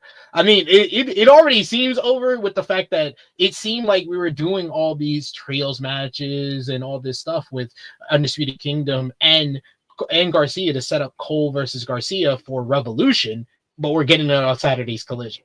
So the result of that I'm very intrigued about. The result of that should be we switched the belt, and this feud's not good enough to be on fucking Collision. I mean, on fucking Revolution, please, and thank you. Fair. We got Big Man Dogs. He says, I just don't really care about any of these guys. Yeah. None of them. Yeah. You know, I randomly watched like 3 FTR entrances the other day from like 2 years ago. Just randomly. Just pulled it up. So fucking over. It's jarring. It's so not the case anymore, but it was jarring back in the day. Like, holy shit, who's coming out? Is it The Rock? It's FTR. Oh, all right. I literally can, like, I'm getting very good at like pinpointing when I lost interest of different people in wrestling, or when I felt like their characters like fell off. Like with the Gunther title reign, it all fell apart when he lost to Cody at Crown Jewel. With FTR, they stopped being as over as they once were when they dropped the titles to Big Bill and Ricky Starks. They had that great title run in 2023, and then they lose the title to fucking randomized tag team, Ricky Starks and Big Bill. Is that when they were going to do a Bucks match, we thought? Yes. And then they ended up losing them, as I assume, as a political maneuver of some kind. Well, no, they beat the Bucks at All In. We thought the Bucks were going to win there, but they beat the Bucks at All In. I thought we were going to do a rematch. Did we not? Yeah, it did seem like that. Yeah, because the All In match was babyface versus babyface. So we thought one of them is going to turn heel, and then they'll do the rematch, which they did. But by that time, FTR is already on the decline because they lost to Ricky Starks and Big Bill. And Ricky still left. Yes, that fantastic tag team title run, followed by a bunch of fucking nothing, wasn't enough to keep him around. Who would have thought? Lord, yeah. Shut up. Who you been? Go away. Once again, he was feuding with Chris Jericho again, because I did so well for him the first time. He's feuding with Jericho again. But yes, that was the pinpoint moment. Pinpoint moment for me, as far as like the Blackpool Combat Club, is when they shook the hands of the Elite after Blood and Guts. they were over. They were over as heels in the spring of 2023. They were over as hell. That whole BCC and Elite storyline was great. And then they shook their hands at the end of it to turn back babyface. And it was just like, weird. It was total confusion from there on out, where they were sometimes heels on one show, babyface on the other. And it just, right. Whose idea was that? That was a terrible fucking idea. Terrible. Because it was dope before that. This motherfucker's. I literally had people from AEW like try to explain this to me, and I was like, "No, I already got that. It does not make sense. It's not good." What was Dragon saying when he was fucking people up? I forget. Amateur. Yes. Amateur. Oh, god damn, that was dope. Yeah, I could pinpoint basically all the champions in WWE when all of it went wrong for all of them. Like Braun Breaker, when he didn't beat Sami Zayn that first time in Toronto. That's where he was on a high. Remember Braun Breaker pre-winning the Intercontinental Championship when he was the highlight of Raw every week, just destroying everybody? Doing random fucked up shit? Oh yeah, that shit was awesome. Yes. But once he lost to Sami Zayn, that was the first crack. And then he hasn't been booked well since winning the Intercontinental title either time. Yeah, I gotta be honest. I don't think I like many of the champions anywhere. Now that I think about it, we literally have a video on this channel, Jimmy, that says all WWE and AEW champions suck right now. We literally have that video. They made mid-card titles for one, an act that was already entertaining, and the title does not necessarily make her more entertaining. And two, for an act that they obviously don't give a shit about, and she just had her first title defense after having the title for more than a month. You gotta try to get Becky to come back. You gotta do something. I'm with you. Nakamura's U.S. champion. Cody's boring. Damn. Tiffany Stratton. They don't know what to do with her as a babyface. What a terrible idea. She was kind of hamstrung from the start because we don't want to do the Nia Tiffany match right away. So Nia doesn't even react like you think somebody would react if they were fucking betrayed. Instead, she's just one of a bunch of fucking challenges. Then she gets angry a month later. It makes no fucking sense. This stinks. I'm sorry. Love you, Road Dogg. You do that LA Knight Nakamura thing you got to do. I'm just saying. It's stunk. I love how everybody's on ours. We were the first one to break the news that Adam Cole hit the gym. We were the first one. Me and you. We was like, wait, look at his arm. Look at his arm. I've been seeing it bad times on social media. People were like, Adam Cole's in. I was like, I've been saying this for weeks. You ain't see him with the cutoff shirt. Listen, hey.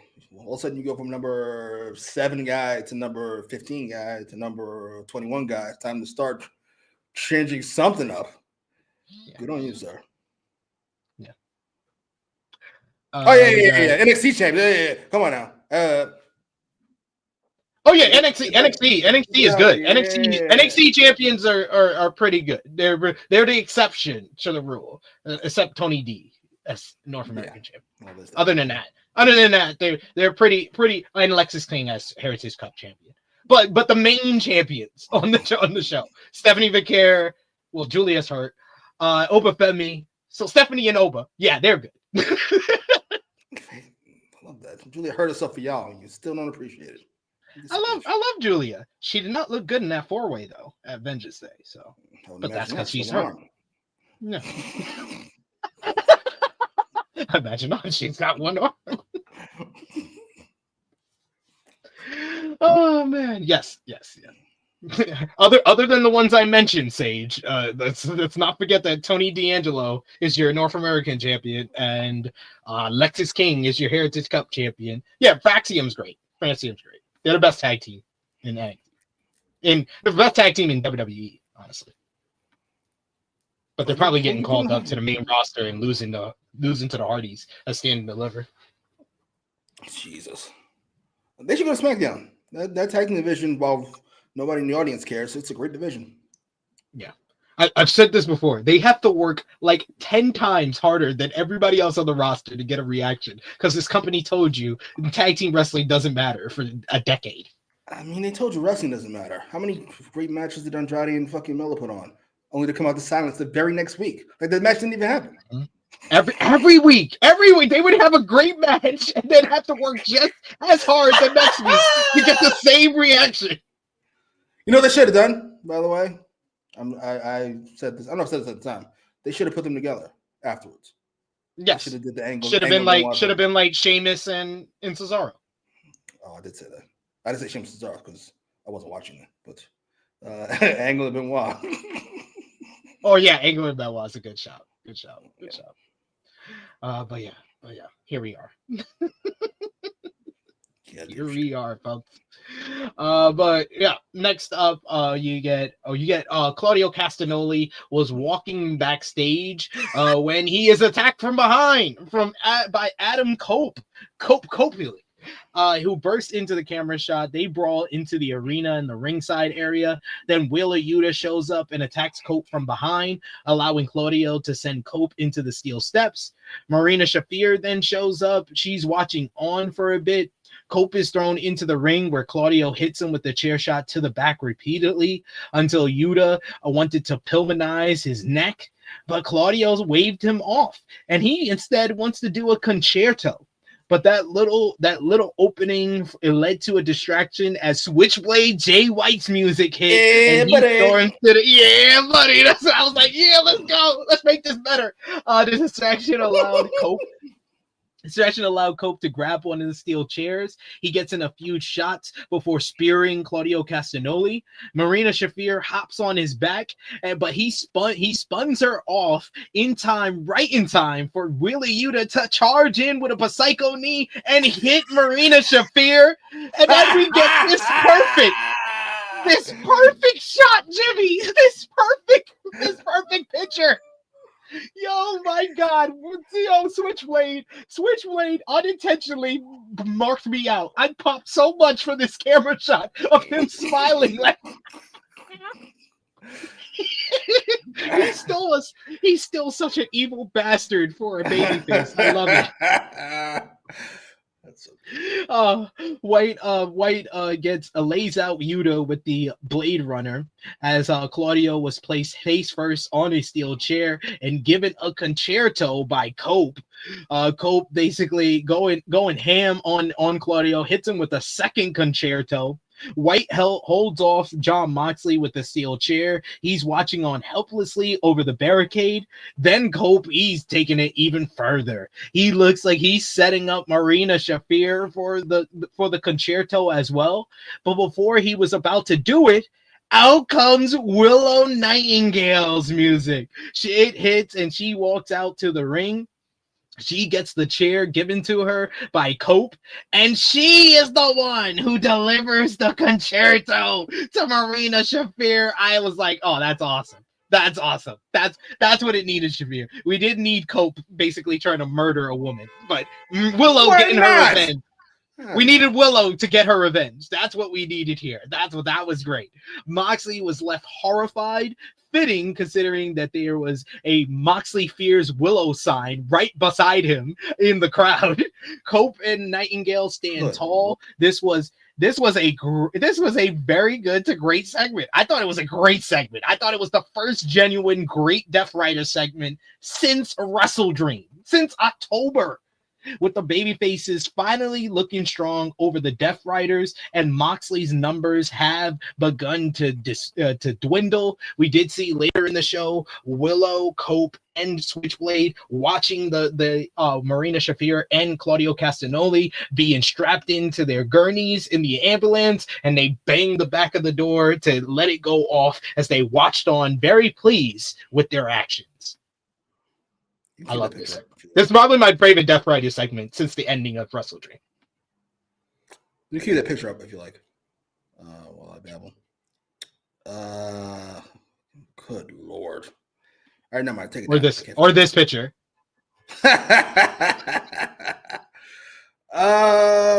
This is all really good. This is all really well done. Jesus fucking Jay White's face. He looks like he's actually having a fucking blast. Holy shit. You ever have one of them laughs like you don't even care what happens afterwards? Like if he got stomped out and knew he was about to get stomped out, he wouldn't even care. Like, this is just funny on the surface. Jay White is the best character in wrestling. I know people want to talk about Hangman and Kevin Owens. No. Jay White, because much like Triple H back in the day. Because he's still him. He's still him, but he's getting cheered now. That's what makes it great. Much like Triple H back in the day before he decided to become Harley Race and kill everybody for 4 years. Terrible idea. Anyway, that's not the point. I never quite knew how he was going to react to any one thing. He might run away. He might start a fight. I never know how Jay White's going to react to anything. And him laugh. But as soon as he does, I go, that's how Jay White would react. That's exactly how he would react. He would laugh. That's funny. Because it's Wheeler, and it's always funny. Wheeler getting in trouble makes his day. As you would imagine, Wheeler's fucked. Mox will not be pleased. This was all really good. All right, enough talking about Willow. I can't concentrate. I get all this. I'm sorry. I really can't concentrate. The things I would do to Willow is disturbing. I should be locked up. So sorry. I have breaking news. Ooh. Breaking news, but it's only really news for me and people who are fans of my work and know how much wrestlers acknowledge my work make me smile. Okay. Rebecca Quinn just retweeted my list, and she then put up her being number one on her Instagram story. Thank you, Rebecca. We're good friends. I could call her by her real name. Thank you, Rebecca. Rebecca Becky Lynch Quinn. Thank you. I know what I'll be doing for the next hour or so.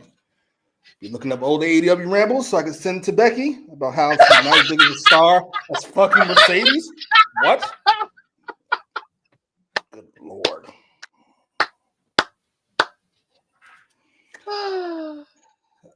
Absolutely. Congratulations. Thank you. See that? You make the right choice. You come around to what's right. The good things happen. I'm sure Rhea would have fucking retweeted, but we're not getting that. We're gonna move on with fucking life.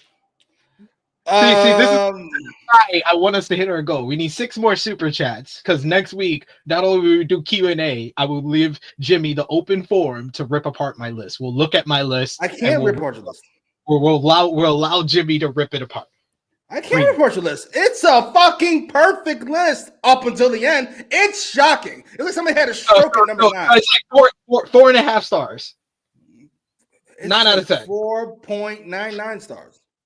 How did we botch this at the end and botch it so badly? Good lord. It's like Omega Moxley in that fucking exploding power match. He did it. Huh? All right. Yeah, congrats. Good job. Having the biggest women's wrestler ever promote your thing. Just kind of in the title, ain't it? Biggest women's wrestler ever. Is Mercedes a woman? Great. Then yeah, she's underneath Becky. That's how that works. Anyway, we're not talking about that. We're moving on. That happened. That was last year. That was the beginning of last year. We're moving on. Yeah, this is great. Jay White was great. I've grown over the past year. I've grown. Grown? You understand his math now? All right, sure. Edge was fine. Edge is a deranged maniac. It worked for me. Moxley being afraid that wasn't he ready to sacrifice Yuta at some point to prove a point? Now he's mad his minions are actually getting taken out. Sure, we'll add another character change to the fucking list of Moxley and the Death Riders. I hated all of it. Big Man Dogs, I like the list too. It's a perfect list. Outside of 10. That's it. Yeah, good segment. Better than as good as Wrestle Dream or best one since Wrestle Dream? I don't like the Wrestle Dream segment, so sure, if you like, you can go with that. You didn't like the ending of Wrestle Dream? That's where you check out Dragon, right?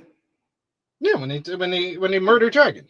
I sent you that sad everybody right away. was. I was like, this is fucking stupid. Why not just pull out a gun and shoot him in the fucking head? What are we doing? If we can suffocate people, why not just shoot him in the head? Why are we waiting? So confusing. Fair. My heart. I could focus on the show. I'm sorry, guys. Ace in the chat says Adam Copeland moved out the way. And then we also got Nikki Boy said Willow got her get back. Indeed, she did. And Power Chart finishers, looking scrumptious too. Right? Good lord. Fuck. I think she's dating some bum too. We got Rob Herring in the chat sending us a super chat donation. Thank you so much, Rob. We appreciate the support. Why are you so crazy? Take it easy. Take it easy. I don't know if she did Charlotte, but it's a bad idea. Not good for your career. Rob says it should be having Jay White versus Okada. Not this. Okay. Listen, as long as Jay White is featured heavily in my program and in the high spot, I'm good for whatever. Yeah, he's in the main event program. Like I had somebody be like, "Oh, I want an explanation of why Rated FTR is not together anymore." I was like, "I don't need an explanation. Jay White and Willow is much better than Dax and Cash right now." Yeah, I gotta be honest. I totally forgot they were a thing. They should have never been a thing. What's up with this insistence of putting FTR off stars? Good Lord. Yeah. Annika says, "Is this good? Jimmy, wifey got her revenge as an attitude baby. I wouldn't be mad if Cope did it." Talking about these announcers losing their minds. You see this shit? Losing their minds that Edge might take 2 chairs and smash this woman's brains in. But then Willow comes out, smashes the same woman's brains in, and we're fine with it. So we don't actually care about her brains. We just care about optics. Gotcha. All right. Yeah. Can't be a man breaking her, crushing her brains. Got to be a woman. God forbid. Woman on woman violence. We're fine. Gotcha. Seems legit to me. Nikki Boy says that little bitch Yuta's next. He says Willie Yuta is the only one standing. Indeed, he is. I do kind of like that. I ain't gonna hold you. Same. Your last line of defense is Wheeler Yuta. I hope Moxley has a fucking existential crisis. Like he wants to fuck up Yuta for fucking up, but he can't because he's the last guy he's got left. Like, he's solely pissed that he need Marina. He can't be mad because he's the only one left. Awesome. Oh, man, that's great. Chillaway J says, best Deaf Riders segment in months. Certainly. No, can't complain. Can't complain. Thank you, King Petite. This says, let's fucking go. Congrats, SP3. Thank you. It says, Power Driver Finisher says, congratulations, SP3. Appreciate y'all. Got Big Man Dog says, I, for what it's worth, I like the list. Thank you. Thank you. Same. Appreciate you. Well, yeah. Not like I like the list now. I like the list up until 10. I love the list. It's perfect. It's a perfect list. You know how hard it is to get that list perfect? The disrespect of a legend. You know how hard it is to get that list perfect? Like, number one is, I won't say easy, but it's pretty obvious. And then number 9, I thought was really good. To get 2 through 8 right is really fucking difficult. And he nailed it. And then he threw it away. He threw away a 5-star match because he had to do one more Canadian Destroyer. Yeah, watch this. They landed right on his face. Oh, good lord.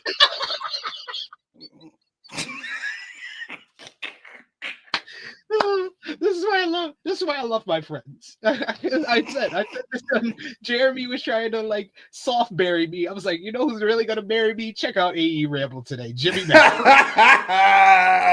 That's hilarious. It's gonna help with engagement, though. Huh? It's gonna help with engagement. You put fucking Medusa over the most popular women's wrestler on the planet. I'm sure there won't be any backlash of any kind. We got another super chat donation from Louisville. Thank you so much, Louis, for the support. Fucking Mark! That's me yelling at Jimmy. Louis said, back up. I agree. I mean, Willow's a part of the main event program, so I can't complain too much. That's true. Where's Willow? Where's the picture? You get rid of the picture? Yeah, I did. I deleted it. I'm sorry. We can't put Cody on the list. We gotta put fucking Pedro Morales because all the great things he did for the stop. What? Fucking serious? It's a layup. What are we doing? Now I got some guy who writes for I think the Tennessee Titans who's mad at me for not putting Mae Young, who I just asked him. He's not even answering my question. I was like, in the WWE? I was like, tell me about Mae Young's career outside of her 70s in the WWE. And then I was like, Fabulous Moolah. I think Fabulous Moolah it's done worse things in even Hulk Hogan that I couldn't put her on the list. I put Hulk Hogan on the top. She did trafficking. She did actually traffic individuals. One of the 10 greatest female wrestlers in WWE history is the question. Not is she a saint? Not is she a saint? Should she go to heaven? No. The question. Oh, stop it! Don't do this again. No, just because you buried everybody. You buried everybody. That's all. Put a nice disclaimer at the bottom. Mae Young, I mean, Fabulous Moolah will obviously be on this fucking list, but she's a horrible person. That's it. It'll be fine. I'm good with it. I'm fine for not being on the list. She wants a disclaimer. So her over Alundra Blaze. Yeah, certainly. Alundra Blaze is not in. I'll be nice. I'm not getting myself in trouble. See, I'm gonna clip this to Medusa. I'm gonna send this to Medusa. I'm not gonna get myself in trouble. She gonna throw your ass in the trash like that title. I'm not gonna get myself in trouble. All I'm saying is it's not really a conversation between Rhea Ripley and Alundra Blaze. No disrespect. Someone who should be on any women's wrestling list of today, Harley Cameron was out going one-on-one with Deonna Purrazzo. She got a big ovation, not just for her entrance, but also for her in just wrestling in this matchup. And she continues to improve in the ring, but she's going to one-on-one with the Vendettas, Deonna Purrazzo. Deanna went for the hair early on before no-selling a Cameron single leg, showing no respect for her opponent. Taya Valkyrie was watching on backstage as Cameron got a nice little arm drag, but tried one too many as Purrazzo wanted her Venus de Milo submission, but Cameron was able to roll to the ropes. Tilt-a-World head scissors by Harley, who followed up with a neck breaker for a near fall. Purrazzo missed a corner charge, allowing Harley to go up to the top rope and got her leg swept out from under her. Purrazzo then decked Cameron with a pump kick and then a baseball slide to the outside, taking advantage as we went to a commercial break. Purrazzo connected with a spin kick when we returned from break and a knee lift for a near fall. She trapped Harley in the tree of woe, but Harley was able to kick her way out of it as she charged in. Cameron mounted a comeback with an enziguri and then got the crowd going as she hit the "You're a Wizard" Shining Wizard kick for a near fall. Cameron wanted a bulldog, but Purrazzo escaped a punk kick and a high stack powerbomb. Harley was able to kick out at 2. Venus de Milo was briefly applied as Cameron got a roll up to reverse out of it. Both women were up as Harley got a reverse roll of the dice, a reverse crossroads, and actually got a pop for the finish and got the 1-2-3. Harley Cameron picking up probably her strongest win to date in AEW television. No roll-ups, no anything. She hit a finish, got the 1-2-3. That's an improvement for Harley Cameron, getting her first big win on AEW Dynamite. So, she's looking solid. The match was just fine. Deanna did not look the best in this matchup. Harley was the better of the two overall with the work as well. Ooh. That's a spicy take. I think it's just ring rust. Deanna hasn't been in the ring, like she hasn't been wrestling. Yeah, we'll say that she hasn't been wrestling. She certainly has not been wrestling. Not sure what she's been doing in this spare time. She certainly has not been wrestling. That's very true. I love that. Nobody. Throw this thing in the garbage. What are we doing? It's over. Enough. Listen, I understand how hierarchies work. WWE is full of talent. Then you swap them over to AEW. Then AEW becomes full of talent, and you wish there was somewhere else to go. But there's nowhere else to go. So the fucking Deanna comes in, and she's a big star, and then she isn't 12 seconds later. That's how that works. I'm sorry, but it is what it is.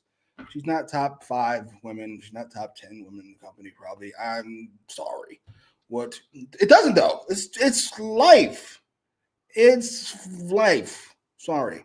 You put her ahead of Toni Storm or Mariah May or Mercedes or Harley Cameron at this fucking point. Like, what are we doing? Or Willow or Statlander or Megan Bain. Like, what are we doing? It's over. And it's fine that it's over. She's the new, who's the tattooed girl who came in? She fucking married what's-his-face? 1 or 2.0. Oh, Ruby Soho? Thank you. She's no Ruby Soho. She came in hot. You had your hot little run, and that's over. It's done. Sorry. Yeah. I think Deanna is more of like AEW Sonya Deville. Jesus.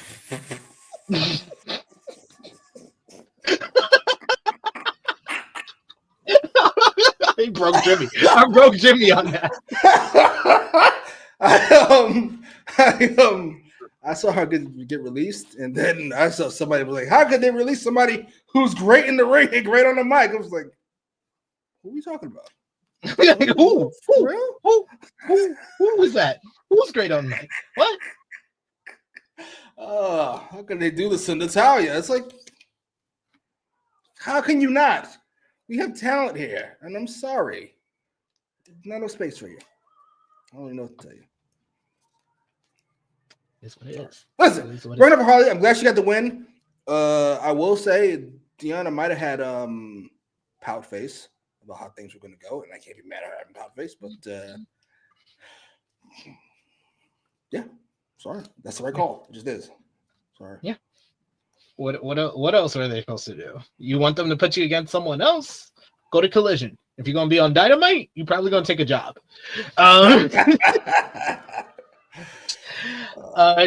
We get a video package of the history of Orange Cassidy as AEW International Champion, as well as clips of Konosuke Takeshita's current reign. We see the history Kenny Omega has had with both men in the past, and one of them will, of course, move on to face Omega for the title at Revolution. And that led into our main event of the evening, Orange Cassidy challenging Konosuke Takeshita for the AEW International Championship. First time ever matchup. Callis joined the commentary team with his personal protector, Mark Davis, and said that tonight we find out who is the greatest international champion ever. We get a stare down early on with Takeshita taking off Orange's sunglasses and then biting them. Orange pulled out a second pair, which infuriated Takeshita. After a shoulder block, Takeshita took off those sunglasses and handed them over to Don Callis, who started posing with them to loud boos. The distraction allowed Cassidy to fire off a quick arm drag before both men attempted a pump knee. Orange went for a orange punch, and Takeshita basically matrixed out of that. Takeshita dared Cassidy to hit him again, and the slow motion strikes were shown as Takeshita got pissed off and fired off a big forearm, laying him out.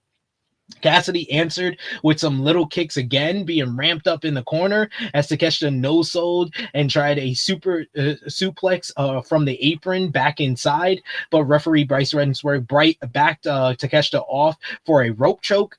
Cassidy hit a slingshot DDT and then kicked up and played to the crowd, which was a big mistake as Takeshita just got up, round up, and hit the world-class forearm to lay him out and gain the advantage. Cassidy battled back by flying off the top rope with a crossbody, but Takeshita again couldn't be kept down. He laid him out with a big lariat. Cassidy was able to avoid the Blue Thunder Bomb. He floated over. He tried for a tilt-a-whirl DDT, but Takeshita blocked it. He goes for a brainbuster, which Cassidy reverses into a Stun Dog Millionaire, which Takeshita reverses and counters into a Blue Thunder Bomb. That entire sequence was amazing. I literally went back and watched the match again just to see that sequence. Cassidy collapsed before Takeshita hit a pump knee, and then he tried for a power bomb, but Orange was able to reverse. He tried for a beach break, but both men tumbled to the floor. Callis tried to from commentary to get in some shots, but referee Bryce Rensburg put a stop to that. Takeshita hit some forearm shots until Orange basically taunted him by getting on the commentary table and daring him to fight him. He put his hands in his pockets, so Takeshita got on top of the table and tried for a power bomb, only for Orange to connect with the beach break, and the table barely broke with both men tumbling to the floor. Takeshita just broke the count as he got back inside, and he ran right into an orange punch by Orange. Takeshita went back outside, and Orange went through the ropes for a tope suicida, turning it into a tornado DDT. He ripped off his sunglasses off of Callis. He goes for a diving DDT off the top rope, but Takeshita waffles him with a world-class forearm in midair. Takeshita tried for the Raging Fire, but Cassidy was able to reverse it into the Stun Dog Millionaire. He tried for a Casadora, but Takeshita reversed that into a Bastard Driver. He tried to go into the German Suplex, but Cassidy reversed that into basically a reverse Casadora Code Red near fall. Cassidy then tried for the home run orange punch, but Takeshita is able to catch him and reverse it one final time into one of the most deadly looking Raging Fire Falcon arrows you will ever fucking see. He fucking Cassidy's body looked like all the life went out of it when he hit the mat. 1, 2, 3. Konosuke Takeshita wins this one in an absolutely tremendous matchup. Probably the best match we've seen on Dynamite this year. It was 12 minutes, the perfect timing for this one, and it ended at the peak of this matchup. We're told post-match that we'll hear from Kenny Omega on Collision this Saturday. You got Takeshita posing with the big mega poses, and official. He then gets on the Orange Cassidy sunglasses and puts the thumbs down instead of the thumbs up like Orange. But it is official now. It will be Konosuke Takeshita defending the AEW International Championship against Kenny Omega Sunday, March 9th at AEW Revolution. And like I said before, we'll hear from Kenny Omega this Saturday on Collision. Absolutely fantastic. After the commercial break, they went 100 miles per hour and did not let up. That's my favorite Orange Cassidy match in months. That's my favorite Orange Cassidy match ever. It might be. So I don't love him like you guys love him. Maybe probably the best Orange Cassidy match since Jon Moxley at All Out. Oh, certainly. There's the only one I can even think of that I would even think about.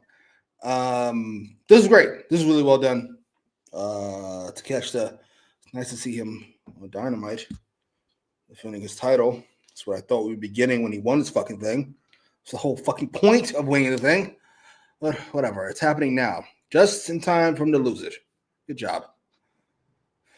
I hate Tony Khan so much. Anyway, this is really good. I have no notes outside of somebody mentioned Bryce earlier, and I mentioned to you last night. Bryce makes you fucking sick. Enough.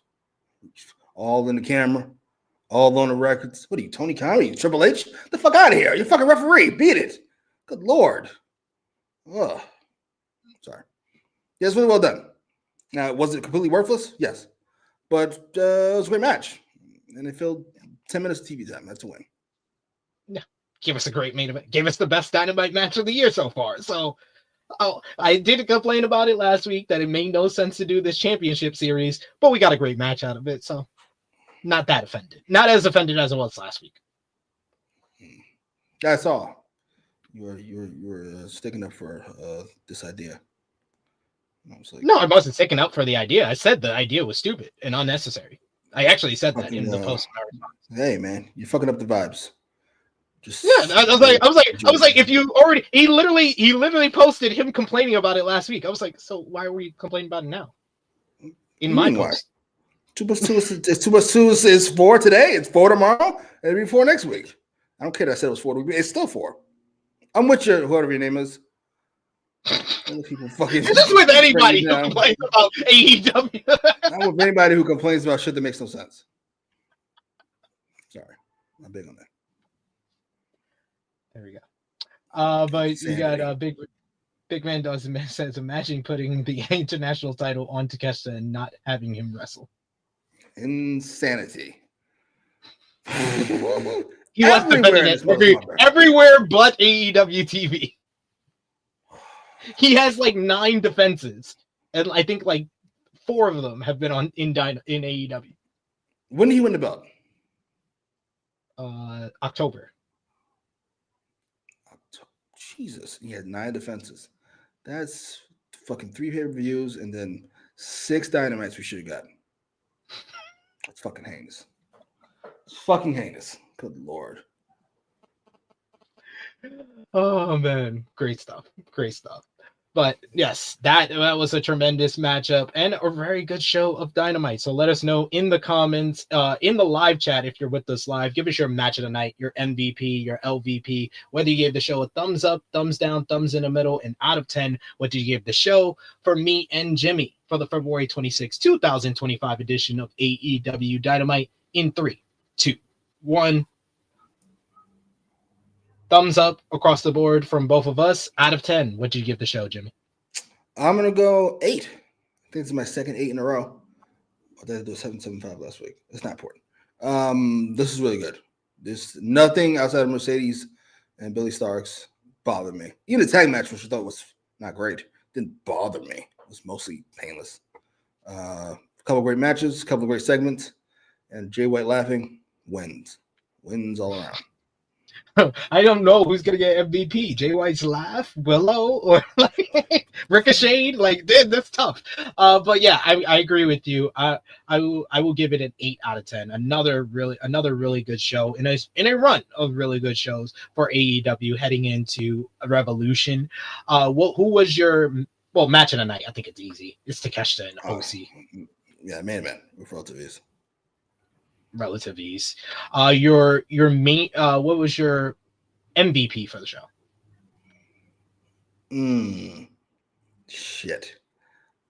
As much as I want to give to Jay White because he's Jay White, I'm gonna have to give it to Ricochet. It's just Yeah, sorry. He's just fucking fantastic. He would have said about Ricochet, but he just is. Yeah. Yeah, it's tough. I'm gonna give it Cole to Ricochet and Prince Nana. They really made that segment for me. I think Prince Nana adding that human element, and like you said last week, he just comes off very likable, and it's like it added even more stakes to the matchup. So very, very well done. And then who was your LVP for the show? I'm not gonna give it to Tony Khan because Lord knows he's taken enough of these. I'm gonna give it to Mercedes. I don't know enough about Billy Starks to know if that's her usual level of work. I do know that's Mercedes' usual level of work, so she gets it. Sorry. You're up. I'm going to give it to production for everything that happened with the MJF and Hangman segment. Production first thing of the night. You know, MJF couldn't get there. He just got there right away. He had to fucking rush through shit. Had to get the tattoo removed, poor bastard. That's true. That's true. He got there late. You said it. You put it out there. But thank you guys in the chat. You guys are awesome. We got a bunch of comments coming in. Thank you so much for the super chat donations and joining us today. Jimmy, let everybody know where they can follow you on social media, when they might see you again. Well, you'll see me next week. Hopefully it's a look at Dynamite. Twitter at Jimmy Macram, where I will not be commenting on any more lists for a while. I keep my criticisms to face. You don't snake your friends on fucking. You don't snake your friends via verbiage.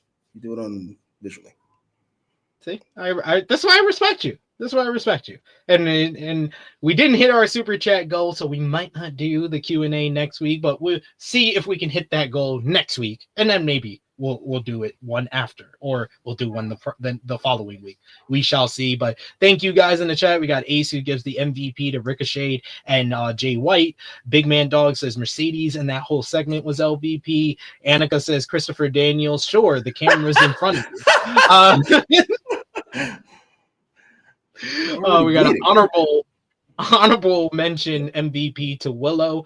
But yes, follow the gang, Facebook, Twitter, Instagram, TikTok at True Heel Heat, patreon.com/True Heel Heat. $3 a month gets you exclusive content. The best way to support us when we are not live here.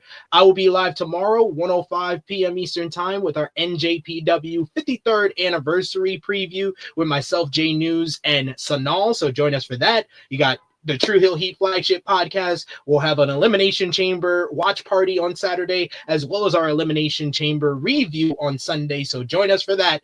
But in the meantime, between time, check out all the great content on the channel right now, and join me over on the Fightful main channel. I'll be going live in like 1 minute with Stephanie Chase. So join us for Elimination Chamber preview over there. But for Jimmy Macram, it is me, your True Heel Phenom, SP3. This has been AEWramble, episode 187. End of the road. We are signing off until next time.